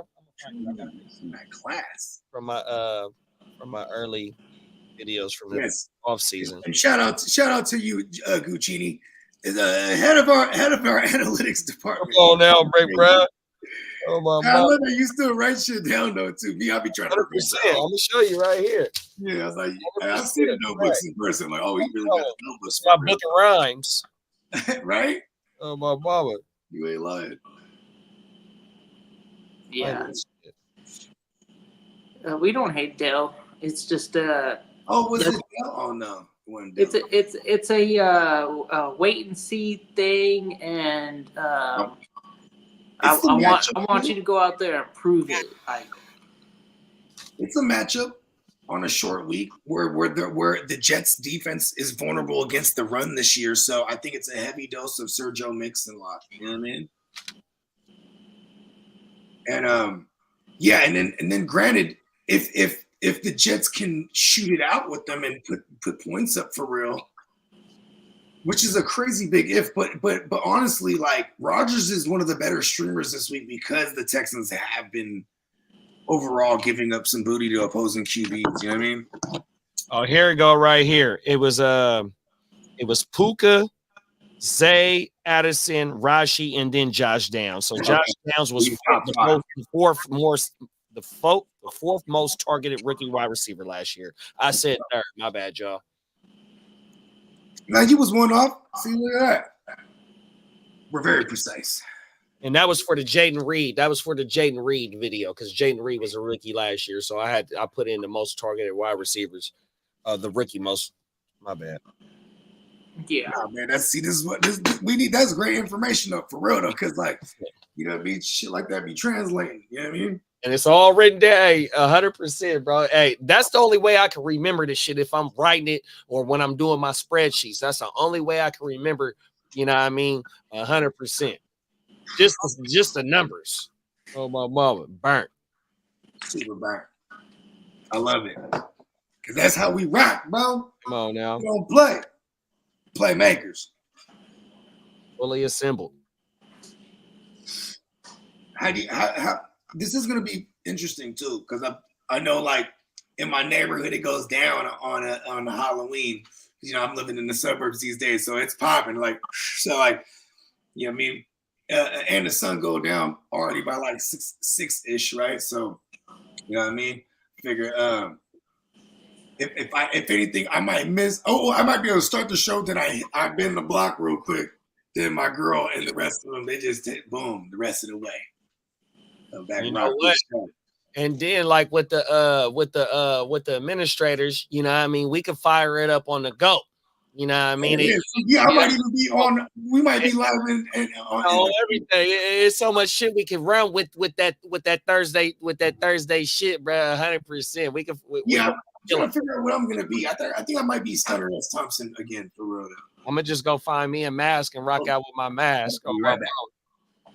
Or I might just be Fight Crib.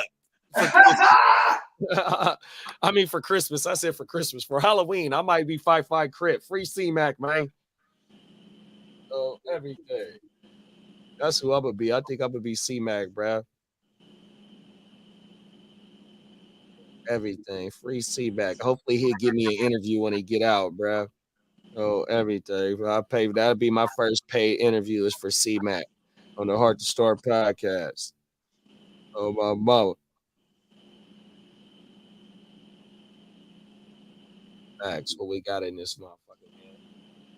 As y'all, I'm still trying to create this wood. These woods be taking hella long to put together, bro. Does Deontay Johnson trade for Ravens hurt? Oh, we already talked about. Did we talk about that? I don't know if they hurt. I don't know what the value of Mark Andrews is outside of matchups, and then Zay Flowers probably still has the number one role there. If anything, this is perfect for the team. This is a team move.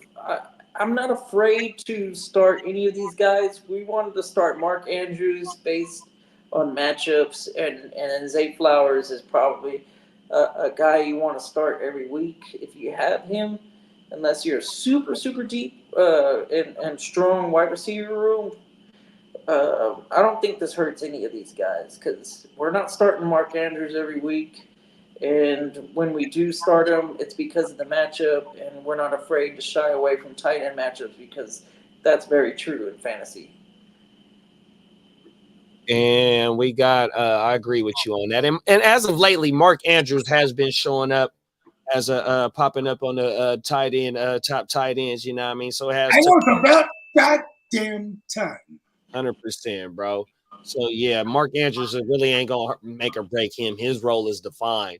And then Zay Flowers, like how Kid has said, it really ain't gonna. He's still the number one guy over there as well. But also his big playability with the secondary going to have to respect what the underneath and the mid range is with Deontay Johnson and fucking Mark Andrews. Zay might be able to get behind their ass a little bit more easier. You know what I mean? Pause. So you know what I mean? I'm not scared of Zay either. 100%. Yeah, let's not forget that the Ravens have the best running game in the league right now. There it is. There.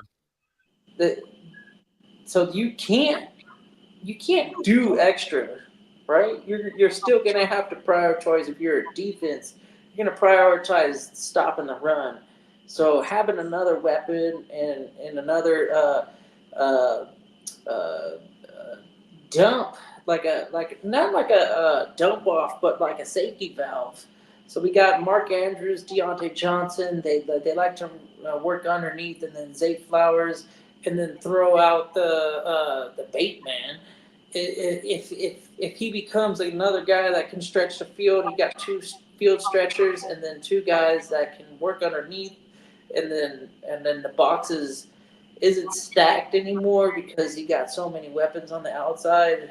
The Ravens got a whole lot better by adding Deontay Johnson, and I don't expect Deontay Johnson just to be a decoy or a small piece of the pie. I think he's gonna be able to eat a little bit. I'm not hating this addition. I think this is a win-win for the Ravens and Deontay Johnson fantasy owners.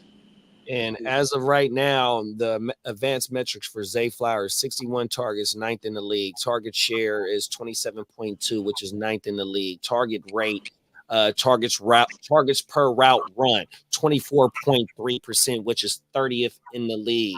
100%. So there's always room in this offense for him to have another consistent running mate on top of what he's already doing. He's 10th in the league in receptions, 9th in the league in targets. He's converting. He's 224 yards after the catch. He's 4th in that.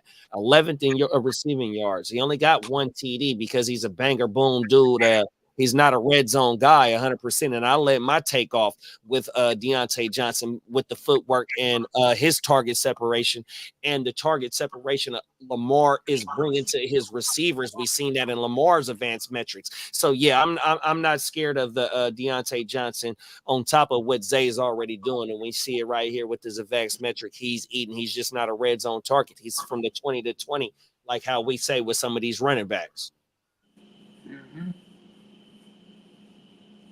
Yeah, no, hopefully you're playing PPR leagues and stuff like that. So it just gives you more opportunity for points. Might not get the touchdowns, but that's okay. Deontay Johnson wasn't scoring a whole lot of touchdowns as it was. But you're getting a whole better system, a way better system. Yeah, what's his name? You got the consistent MVP in the league right now throwing the ball to you. Hey, player profile already got Deontay as a Baltimore Raven right now. Oh, everything. Hell yeah. You know, like advanced metrics probably having a field day right now going, ooh, Ravens just got a whole lot better because we know that they're going to need to have a strong offense because that defense ain't doing its They try to do something similar with bringing in a washed OBJ last year, right? And didn't do shit for him, just like Miami. Man, that dude is done. But they've always looked for that position, like you said. Yeah. Facts. They drafted. That's just like us. We've always drafted. I mean, we might not always took two wide receivers in the same draft, but when they took Pearsall and Cowan first and fourth in the rounds, you know what I mean? It shows that they've always have tried to nail that position and pause. And if you look at past drafts with the Niners, I hate to bring my home team into this, but you can see it. You can look at previous drafts with the same regime on what positions that they have. Like when you had like Debo and Dante Pettis, and then you had Ayuk and Juwanna Man Jennings, and you know what I mean? Like, remember Dante Pettis? That's my guy out of Washington. Yeah. Everything. He was a wannabe OBJ for real though. Only his hair was blue. Remember that? Oh my mama, and he was an NCAA leading punt returner as well. So and I think he still played. He was with the Bears this preseason, but he's been with the Bears for like the last couple of seasons. Yeah. Well, he was in New York too with the Giants. You know how I always say, listen, man. Shanahan's a Sagittarius like me and you, JD, and so you know there's a level of like it's a thin line between arrogance and genius, right? Because he was like, "Hey, look at Dante Pettis, I can make him to a premier receiver." You know what I mean? Oh my mama, them is facts. You can make a swan or you can make a ugly duckling into a swan, man. He failed with Pettis. That was a miss, right? Oh, hey, he failed with Jamal Williams. Oh, Jalen Hurd. Remember Jalen Hurd? Jalen Hurd, yeah, he played Alvin Kamara. He played with Alvin Kamara at running back at Tennessee. They were a thunder and lightning, and then Jalen Hurd, he actually was like, "I'm going to start." He went to another school and played receiver. Baylor. Like, screw that! I want to try to get a bag in the NFL. Yep. I can't do it playing a running back. He was kind of smart. He transferred to Baylor. Mm-hmm. Oh my man. Yeah, they're still doing that air raid shit over there. My dog Tino said if I beat C-Mac for Halloween, that'd be hella funny, bro. I'm gonna get the blue bandana. I'm gonna get a 40 ounce of OE. I ain't gonna drink that shit though. Oh wow! But see, if you really commit, you're gonna draw the thing on your forehead, right? Oh no, I ain't doing that. I ain't doing that. Hey, what I do, I'll say Hoover's blacked out on this shit. I'm gonna do cancer killer or COVID killer or something like that. We ain't gonna disrespect my peoples, man. I fuck with every community I fuck with, man. Oh my mom. Wi-Fi Korea. Come on now. Smitty said Hockenson or SLP this week. Ooh, SLP or Hockenson. It'd be SLP. Yeah. Hockenson is nice though. You feel like it's been so long to where he's ready to go back out there. Before he got hurt last season, he was like number 2 tight end in the whole league. And If I'm not mistaken, Sam Darnold could use another body to throw to.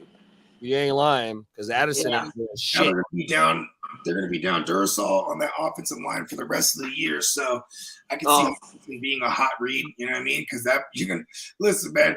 Sam Darnold is someone who needs the timing. He needs the protection.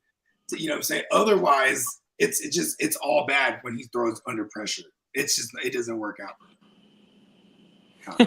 Tino, that's just, if you catch someone outside drinking beer out of a plastic bottle, go the other way. For real. Hey, listen. Hey, my girl told me, she's like, don't fucking open the dishwasher. I'm washing the dishes. I'm like, oh, there's no. That's the only thing I was saying. You know what I mean? Hey, man, shout out to everybody with see if I've had a red cup. You know what I mean? No one was saying that. Come on now. Them is facts. Bakes-a-lot said, don't forget about the bigger Shanahan mistake of all, Trey Lance. Hey, luckily we was able to get off of that pause and bounce right back. Pause with perfect party. Yeah, and even Jimmy still got us to an NFC title game when the Lance thing fell apart initially. And you know what it is too is Lance is it goes back to that experience thing, man. Like, you know, because me and you, JD, when we're on record, it's I think the episode it's on the Heart to Start. I think it's called We Want It. Real Loathing at Heart to Start. That's what it was. We called it. But we were talking. The whole episode was just about us. Who are we gonna draft that year? And damn sure didn't want Mac Jones because we thought once they made the trade to move up that it was gonna be for Mac Jones, and we was hot because Mac Jones definitely played in Steve Sarkisian. He took over for Shanahan when Shanahan went to the Niners, right? And they were very vocal that they just were going to adopt the existing playbook, and he was just adding his little nuances to it. So, and then he basically just took that for the rest of his career. He went to Alabama with it, and then he won a championship with Mac Jones. So it was like, okay, there's a correlation there, right? That Shanahan was like, this guy's been running my offense basically, like a busted version of it. You know what I mean? Ironically, Mac Jones he went to the playoffs that year, right? Out of all those QBs. Hey, ear to the streets is working right now. We gotta say rest in peace to Travarius's Ward daughter. She passed away, bro. That's crazy. Rest in peace to Travarius Ward and his daughter, and nothing but prayers to their family, but strength and healing, bro, for sure. Damn, that's really sad. I'm looking as parents, we don't ever want to. God forbid anybody as a parent has to go through that situation. You know what I mean? And man, prayers up. You know what I mean? Because that's and I will say this: I was just at a funeral about a month ago, and then bruh stood up and was like, "I lost my son." You know what I mean? And this was a real touching story. He's like, "I lost my son," and you know that people always say, "Oh man, I understand." They don't understand. You know what I mean? And I was just like, damn, you ain't lying. I mean, because he was talking about we were there for the funeral of his niece. Wasn't that like last month, big bro? Yeah, that was like last month. And I brought this story up. Was it 2 months ago you was at the funeral? It was like a month ago. There was actually 2 months ago was my uncle's funeral. So it was actually, 2024 has been kind of that year all around. You know what I mean? That shit hurt, bro. Yeah, Williams, man. He wasn't playing. People are getting exposed, and we're going to lose a lot of good ones at the same time. You know what I mean? And rest in peace to all the fallen ones in the 2024. You know what I mean? 100%. Yeah, bro. you definitely have to feel a little bit more sympathetic rather than empathetic. There's things that make you human, but as a parent, you have to be sympathetic. 100%. Because that shit is not something that you'd want to put yourself through mentally, or if you've gone through it, then you can be empathetic. But if you ain't never been through that shit, then you can't act empathetic, because that's got to be the worst. Like Bogey said, that's got to be the worst fucking experience. My uncle, my grandma, Mama Lou, may she rest in peace. But my uncle Melvin, He passed away right before his 12th birthday by a drunk driver right here on the block, right where I'm at, like 10 houses down. It's a full block, 100%. You know what I mean? So my grandma and my uncles and my one auntie lost a sibling, and my grandma lost her baby son. 100%. So you know what I mean, and you know that shit crazy, bro. You know what I mean, and we got to remember Travarius Ward. We know him because he plays in the league, right? But the league is a business, aka it's a job, 100%. So when anything comes about your family or your personal thing, man, fuck work, bro. Work can wait, 100%. So whatever you know what I mean, man, 100%. He, man, Yeah, because I think that was the first I heard too. Like I knew it was like personal, like that's what they deemed it, right? Because he was out for like personal things. You know what I mean? Yeah, I didn't even know. Yeah, I didn't even know it was like that, man. The rest in peace. That you know what I mean? Yeah, I was talking shit about Brad earlier this year too. 100%. I mean, but we're talking about his play on the field, not him as right. Like, there's a clear distinction. Otherwise, like there's certain players that have done some rotten shit, but like we'll compartmentalize it because they're doing good for us in fantasy. You know what I mean? Like 100%. On the flip side, I mean, but that is the, we're able to differentiate the two. You know what I mean? Like, and stuff like this happens. It's crazy. You know what I mean? It's facts. Yeah. Yeah, man. I hope no one ever has to experience that. I know that's. I mean, listen, and I'm not a Muslim cat, but you know what I'm saying? A Freeway, man. Shout out to Freeway. Shout out to Freeway. I really fuck with Freeway tough, bro.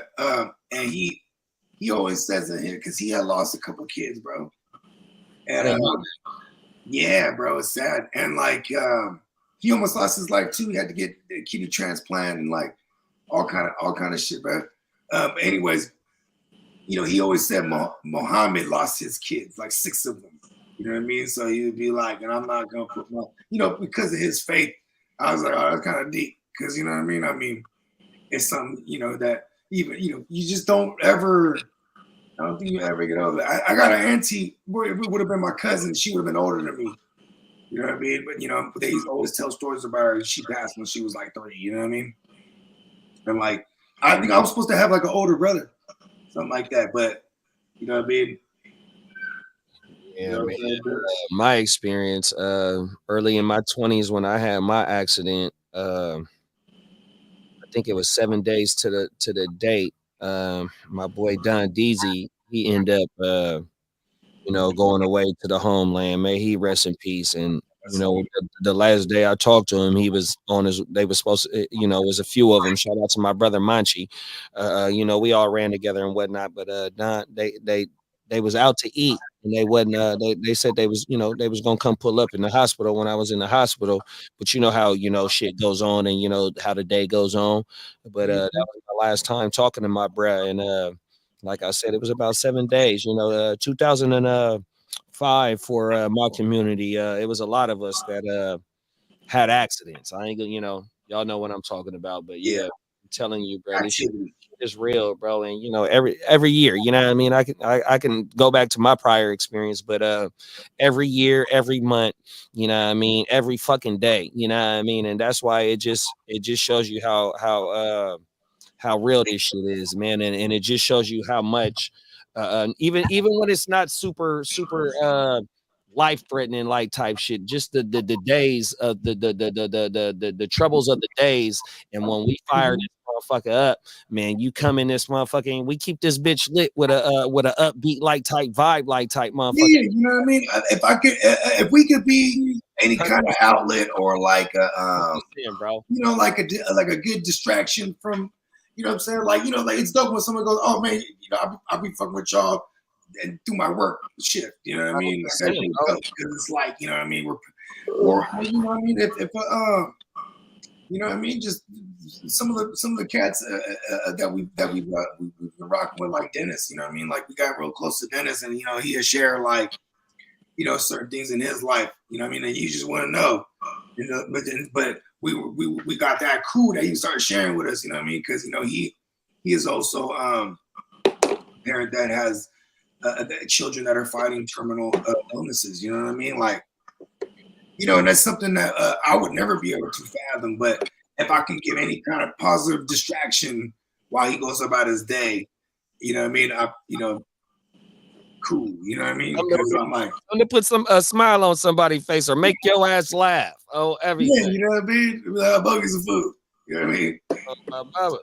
That's what we want, man, and that's what we try and bring. Them is facts, bro. The shit do everything, you know what I mean? And you know, 100%. That's why we here too, though, bro. Is to bring. Hopefully, when you pop in this motherfucker, that you know what I mean. One of us put the smile on your face, make your ass laugh. You know what I mean? Want to talk some shit? You know what I mean? 100%, bro. Yeah, and you know what I like about our panel too is because we're all from the era where like we know the difference between like capping and fucking, you know, old school capping, not lying as in capping, but you know what I mean? Like we just clowning and shit. No, you know 100%. And you know, because you know the toxicity level, I think it's been at a very, very, very low percentage when it comes to like what's that on the show. You know what I mean? No, them is facts, and I like how you brought up the era because in the AOB chat. Shout out to all my brothers in the AOB. It's not women and children are off limits. The number one rule in the chat and just talking shit is you don't bring up wife or kids. Everything else is on limits. Everything else is on limits. You just don't bring up nobody wife and nobody kids, bro. Everything you can talk about everything, bro. And that's what livens this shit up, bro. Is come on, let's talk this shit about this shit, man. Yeah. Because you know it really ain't that steep at the end of the day. It's wartime, baby. Yeah, let's go. Oh, everything. We're gonna get you off your game. Oh, my mama. Hey, if you want to go find some, because I'm the mean king. I died down from that in the chat. You know what I mean? Because I be, you know what I mean. But I became more of a like what's the equivalent to a yoga motherfucking master? What's his name? He's the sensei. I don't know. I'm like the yoga master because I'm like I just don't do as much shit talk as I did 10 years ago because of the karma. You know what I mean? 100%, bro. Karma. Okay, there you go. The karma. Guys don't like it. Oh, everything. Let's get back to Hey, T Money, shout out T Money. He's a fucking regular around here. That's my dog right there. Shout out to T Money, man. 10-man PPR, Burrow, Jacobs, Gibbs, CD, Chase. Njoku, DK, Worthy, and his bench is Buck, TT, Jordan Mason, Kincaid, Myers, Brooks on the IR, 5 and 3. Who do I drop for Brooks? What's the word on Brooks? If you update us, what's the word on Brooks? If we're getting a practice report on Brooks, then yeah, for sure. And good thing we're still on because if that's the case, he's probably the number one ahead. And the whole thing is right. You might be able to slide JP Mason into the IR and just slide Brooks onto if he's active. The Yahoo League, you got to be on the IR. And who's that? Mason. So he's on the bench. Mason. Yeah. Yeah. So you might not have to drop anybody though, T Money. Yeah, but in the event that it's Yahoo and they won't allow it because he's not ruled out because they're going on a bye week. So you know what I mean. He might just be stuck on the bench. You know what I mean. And what's the Thursday game? Well, Jets, Texas. But you could throw Brooks onto the IR after you draft him. Yeah, drop the kicker and then get another piece of get another piece. Yeah, if there's a kicker IR, Brooks been in the IR this whole season. I don't think he's been taking up a bench spot for him. So if they, I think he's trying to pick up Brooks. He's trying to drop somebody to pick up Brooks. So he just moves over Mason to the IR, pick up Brooks, throw him in the IR, and then go ahead and pick up another piece. Oh, okay. I thought he already had Brooks. My bad, y'all. Yeah, I think he's trying to get Brooks, if I'm not mistaken. So he's trying to get him tonight. So if Mason doesn't go to the IR, tonight to Boston. So fly to Boston. Oh, my mama. So if he can't put Mason in the IR, who does he drop though? Oh, so maybe is he saying that Brooks is coming off the IR and he needs to drop somebody? I think so. Oh, okay. So let's switch. It's a switcheroo, Mason and Brooks. So we drop Mason to go ahead and pick up Brooks. Well, we try and wait for him to get designated for the IR because we ain't starting Brooks right here. My bad, T Money. So he says I have Brooks, and he's Yeah, on that's what he IR. wants. Okay. Oh, that's what it. Okay, So yeah, we just wait for Mason to get designated for the IR, and then you swap him. But hold on, but is Yahoo saying you have to put him out? You know what I mean, or pull him out of the IR? Because Well, if you got another IR, then you could swap. that would mean he's practicing. Because he hasn't been at. They opened up his window, but he's not on the active roster yet. You still have to officially put him on, and usually Mason might not go on the IR. That's right, huh? Yeah, Mason's not finna. And they don't do the doubtful in the IR. But we're on Unless you got the we're on the spending bye like that, week this sir. week, though, right? We're on the bye week this week, so they don't have to put him on the out though, right? Yeah, that's what I was just saying. Yeah. That. That's why, like, you know, he's gonna have to drop somebody. I mean, if he has a kicker, I'm dropping the kicker and then figuring it out later. I always do shit like that. I'm like, just buy me some time for a couple days. Fuck kickers. You know what I mean? Yeah. If you have to make the big boy move, it'd be you cut Mason. You know, because he is hurt, and then we got Garindo, and then who could take his place if CMC isn't exactly ready for week 10, but they will activate him off the thing by week 10. Yeah, because his bench running backs are nasty. He has Buck and TT. Yeah, maybe you just bite the bullet and say, "Man, I took a loss on this one," and just drop Brooks. What the fuck's he good for, anyways? That's true too. You know what I mean? Because Brooks ain't. We don't know what the fuck Brooks is, and we don't even know if they're shipping out Chuba. You know what I mean? I don't know about dropping JP Mason. All three. We don't even know about C-Mac though. Yeah. That's a good point. Man, I'd much rather have a goddamn Niner running back than a Carolina Panther running back. You ain't lying. I can't drop JP Mason right now, bro. Okay, so but if it is a Yahoo, right? He won't be able to make claims out there or anything like that. He won't be able to do shit. So I would just wait anyway if you're not going to make any claims. Because then if you are, then it's just fucking. I mean, no, like you said though, Bogey. Drop the kicker, elevate whoever you got to elevate into the active roster that's in your IR because we're gonna find out this week if Jonathan Brooks is his gonna be defense because it's a 10-man league. It's a 10-man league. He's not dropping that defense. 100. Let us know who your defense is because you're probably not going to drop that neither. I wouldn't advise that in a 10-man. I solid defense. I went into last night down by 75 points. I forgot exactly what it was in AOB. All I had was Najee and Pittsburgh defense. Pittsburgh defense got me 20-something points. Najee, 100 something. But I lost. Rumor the story is I lost the game, but yet I only lost by 18 points because I don't got no receivers. It's a long story. So what I'm saying is that it was almost a Monday Night Miracle.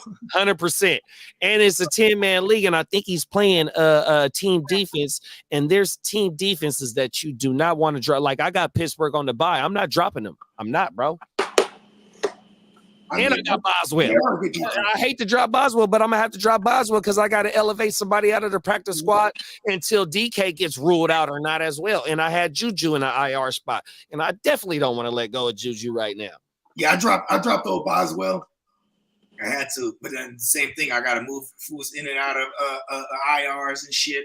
It's already done deal, guys. T Money said his league lets him do the questionable on an IR, so he's putting Mason. Oh, there we go. Oh, there it is. Look at that. And bringing Brooks. Yo, Swaparoo.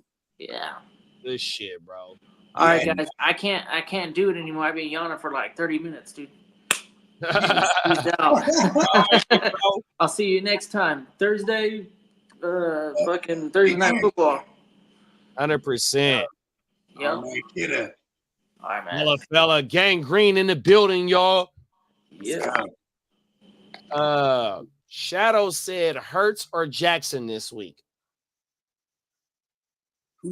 Ravens got Broncos.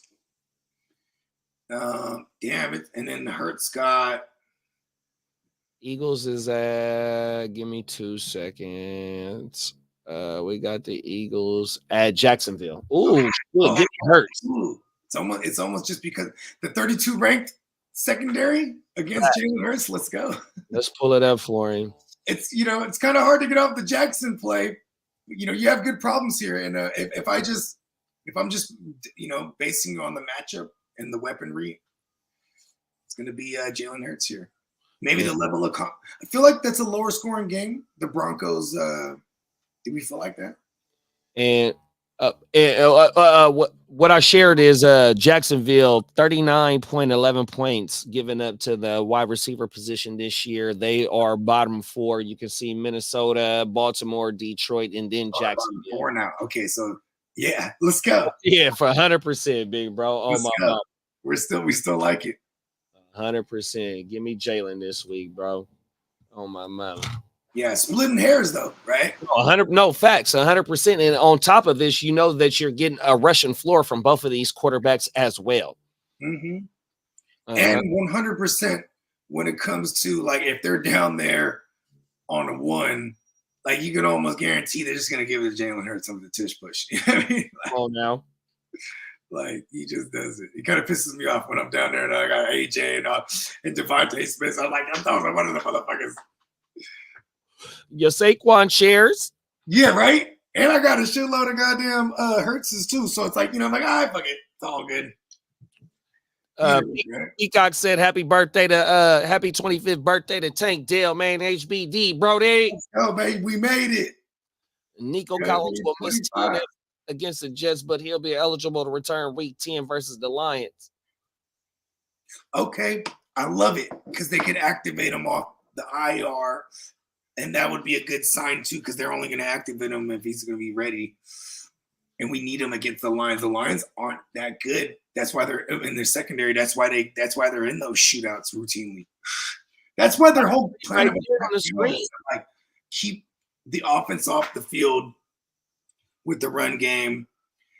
It's been crazy efficient. I think that'll shoot out. I like that game a lot. You need Nico for that one. Talk about it. Tino said, facts, kid. If I would have even known what to say, bruh, it's hella sad. Facts. Yeah. I got to slide. Facts. We're going to be back tonight. Spencer firing it up tonight, big bro.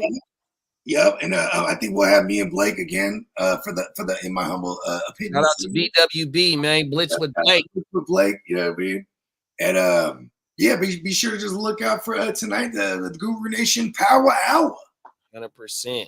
Peacock said, Lord, don't lose, admitted he was wrong about AR. Bro really stood hard on that tape.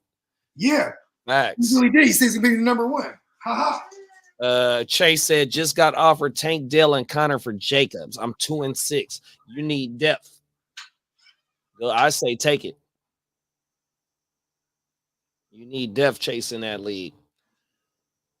James Conner, as of right now, give me 2 seconds. He should be a bottom end running back, bottom end RB1. Where's he at?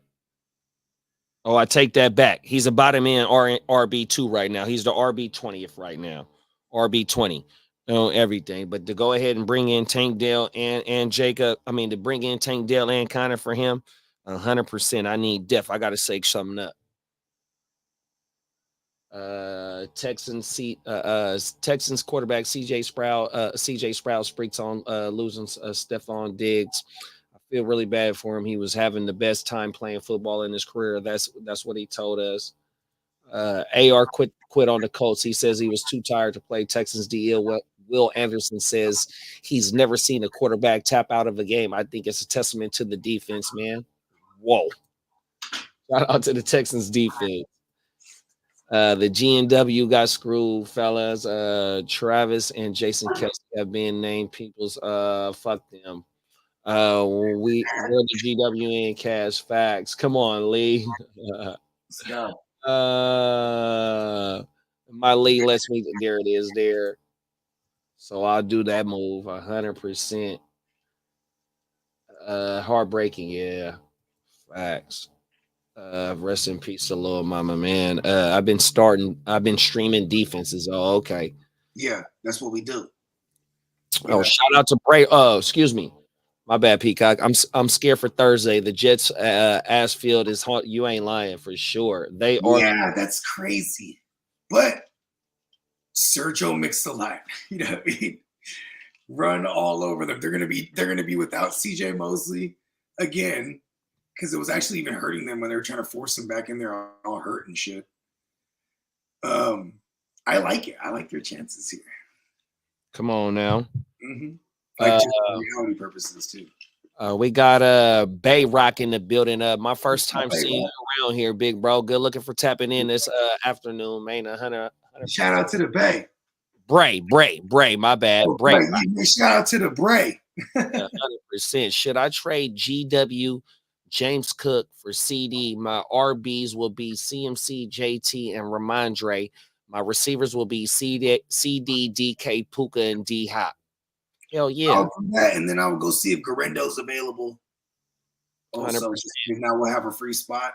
I'm doing that. I'm trying to get CD and bye week. And James Cook, man, is the guy over there. Also, go if you got enough bench space, go protect your neck. Shout out to the skit on Chappelle show with the Wu-Tang. Protect your neck, diversify your bonds. Get your Geico, get your life insurance policy with Ray Davis too, big bro. If he's out there, diversify your bonds. Diversify your bonds. Oh my mom, please do that. Break Rock. Let us know what you do if you pull the trade off or whatnot. Tap back in with us, man. We fire this shit up every day, big bro. Fantasy football content, life content, culture content, 100%. This is what you're gonna get right here on the GenWealth.net. Even nature content, animal pause. Learn about the pistol shrimp. Oh, everything and shrimp. Shrimp. My bones. Talk about it, Bones. 100%. Man, a few words. Lee said Peacock a trap game for the Texans and the Jets. Leave me trolling. Shut up, facts. Facts. Shout out to Jay. Jay's a regular around this motherfucker too, man.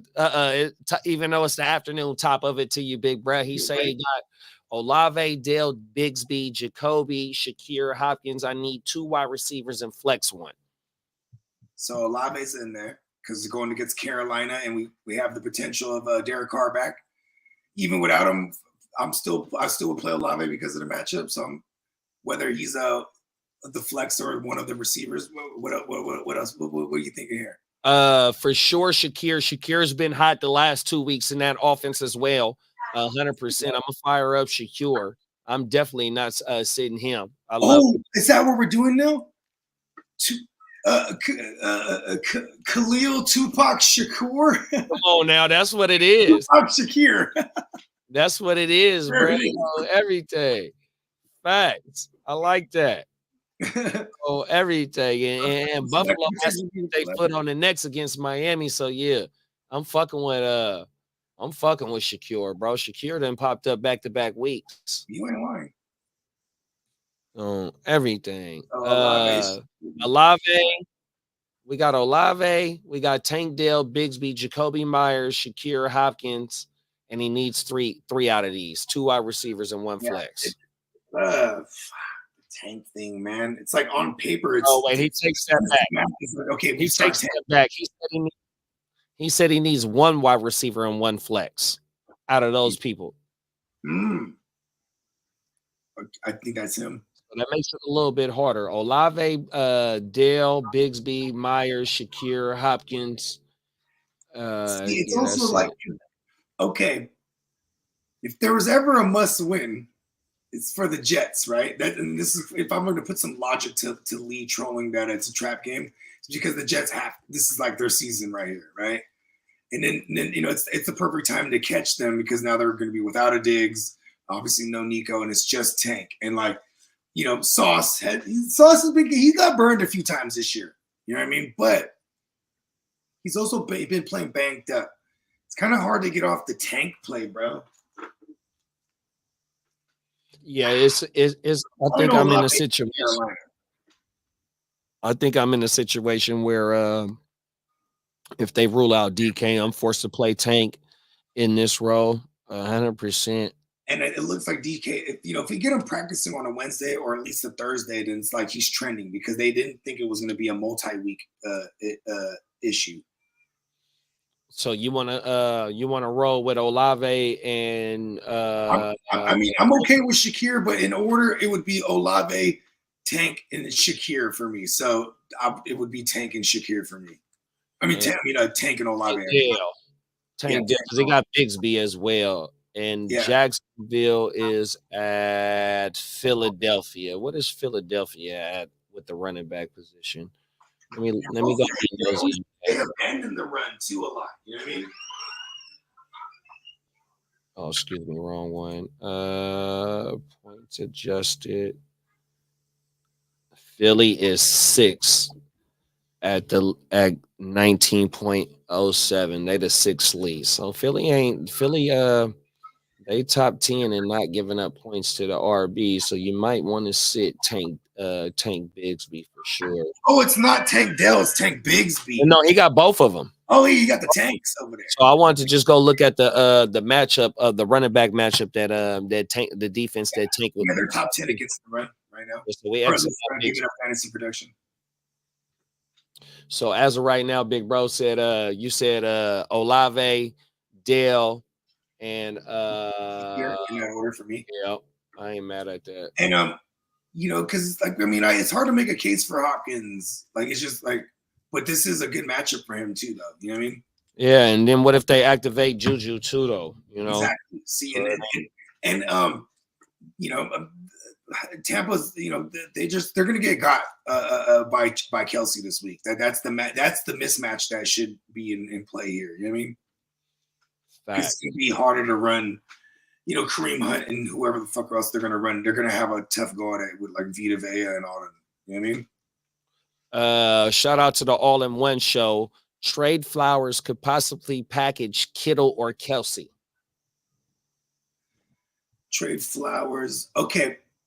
We're selling high on Flowers with the Deontay Johnson news. Maybe you can get a 1-for-1.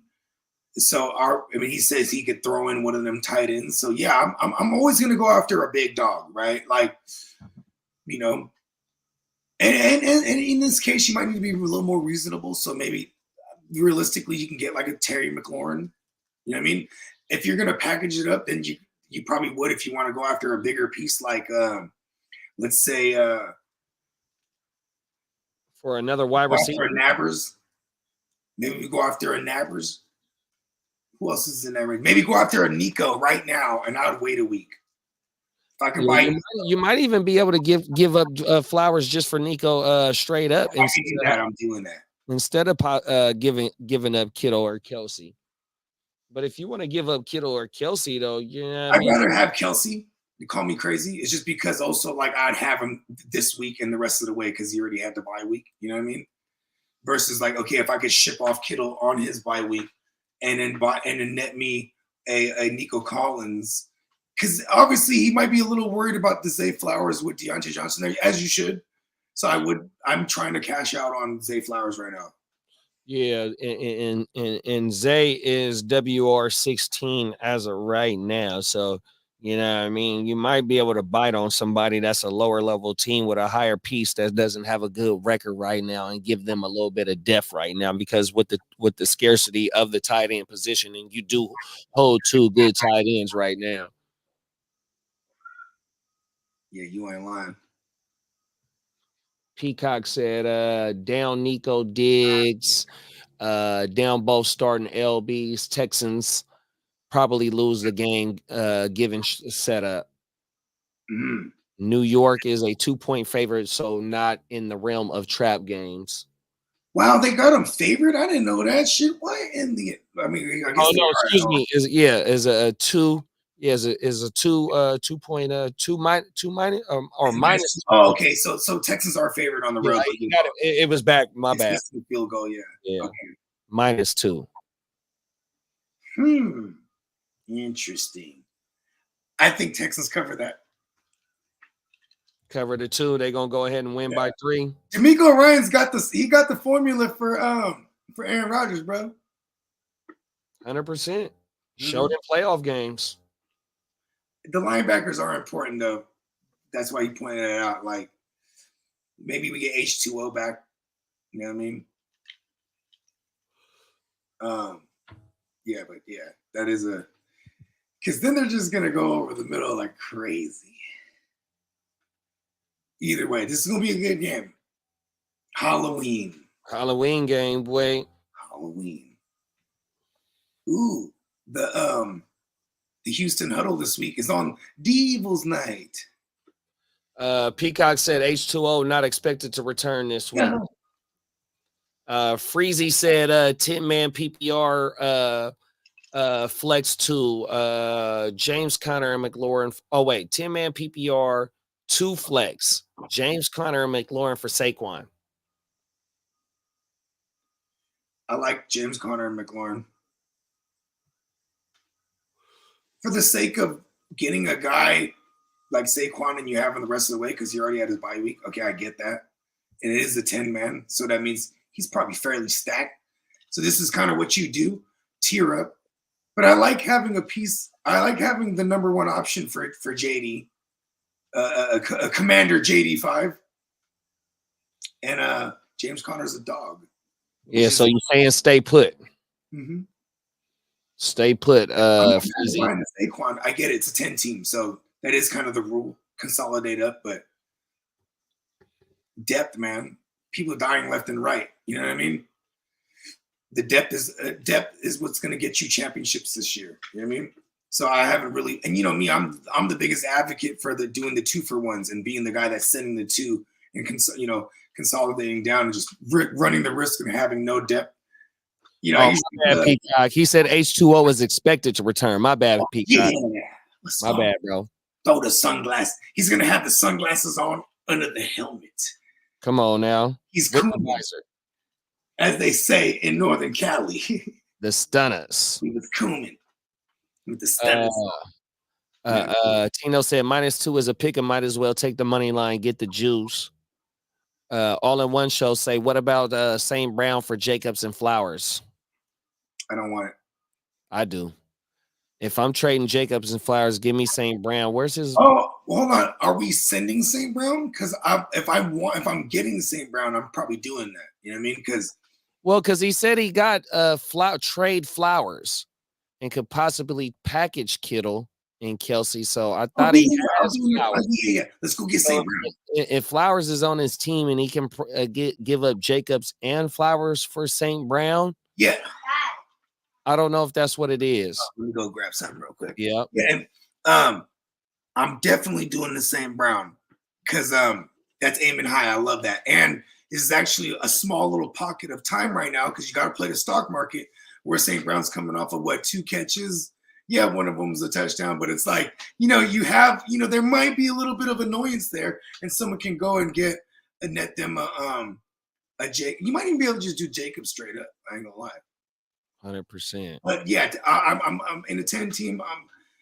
The classic bogey move is to consolidate up, and that would be, it would be getting St. Brown. I'll be right back. I should probably not give gambling advice this season. Hey, you finna break that streak this week, big bruh. Lee said he laughing. What I miss about y'all talking about the Texans? Just the game in general. H2O and them linebackers having to face Aaron Rodgers. What he's gonna be able to bring to the table. Let me see. Let me go back through the comments. Should I? Was it the Garrett Wilson that brought it up? No. Oh, what it was Lee said it was a trap game for the Texans, and Peacock was breaking down what was going on for the Texans. Everything. Hell yeah. Let me run another let's run another ad from our sponsors, y'all. I gotta go hit the motherfucking the pisser. I'll be right back.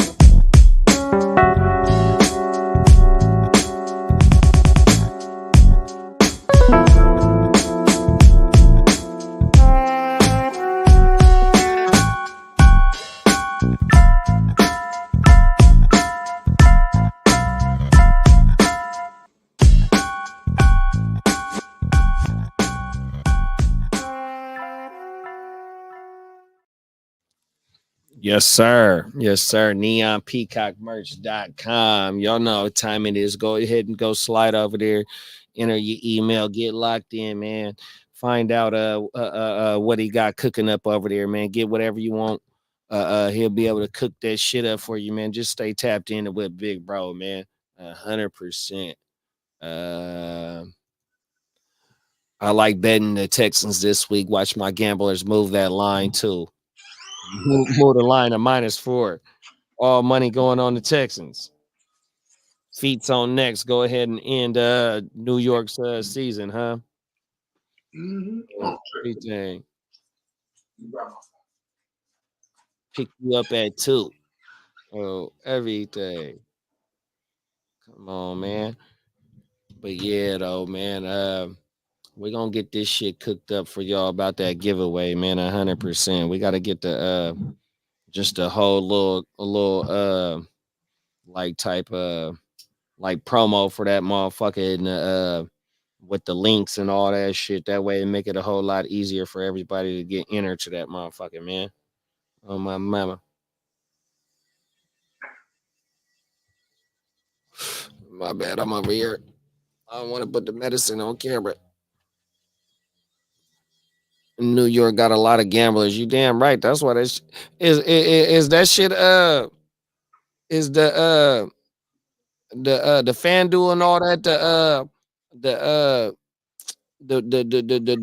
you know how you can bet the games and all that shit. Is that shit legal? Because over here, you know, that shit ain't legal with the FanDuel and all that bullshit. DraftKings.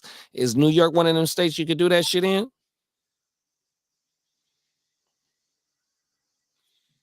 Everything.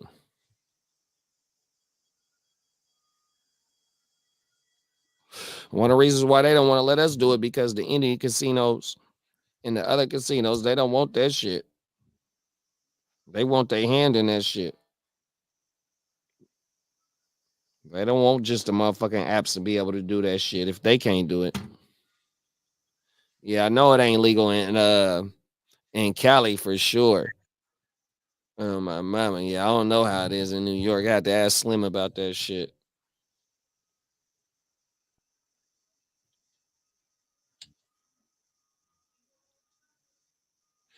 Oh yeah, oh my mama.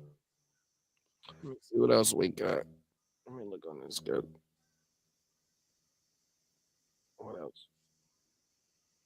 Dallas and Atlanta, Miami, Buffalo, Vegas, Cincinnati. That's a game of desperation right there. That Vegas, Cincinnati. Both of them teams, boy, terrible. Everything. Week 9. Like Buggy said, the checkpoint is here 100%. It's time to really start sending out them offers and making reshaping your team if you need to. If you're the number 1 team in your league, what type of moves is you making?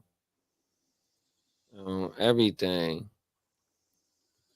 100%. Well, shit, man. We go ahead and check back tonight. I want to say Spencer usually goes on about like 7 West Coast time, 9 p.m. Central, 10 p.m. Eastern. My humble opinion, tomorrow, H-Town Huddle, Thursday night TNF, you know, Thursday night football watch party will be back, bruh, 100%. So we every day of the week, bruh. Friday, wake your game up, man, 100%. Y'all make sure you stay tuned in. Hit the subscribe, hit the like, share this motherfucking content. Make sure you keep that chat fired up with all your fantasy questions and whatever, you know what I mean? We gonna talk about it 100% on my mama. Y'all make sure just stay locked in. We'll see y'all tonight 100%. Y'all be smooth. We gone.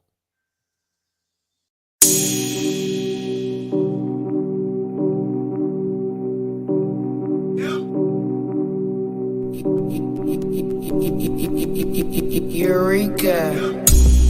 We make plays every day, yeah. We make plays every day, yeah.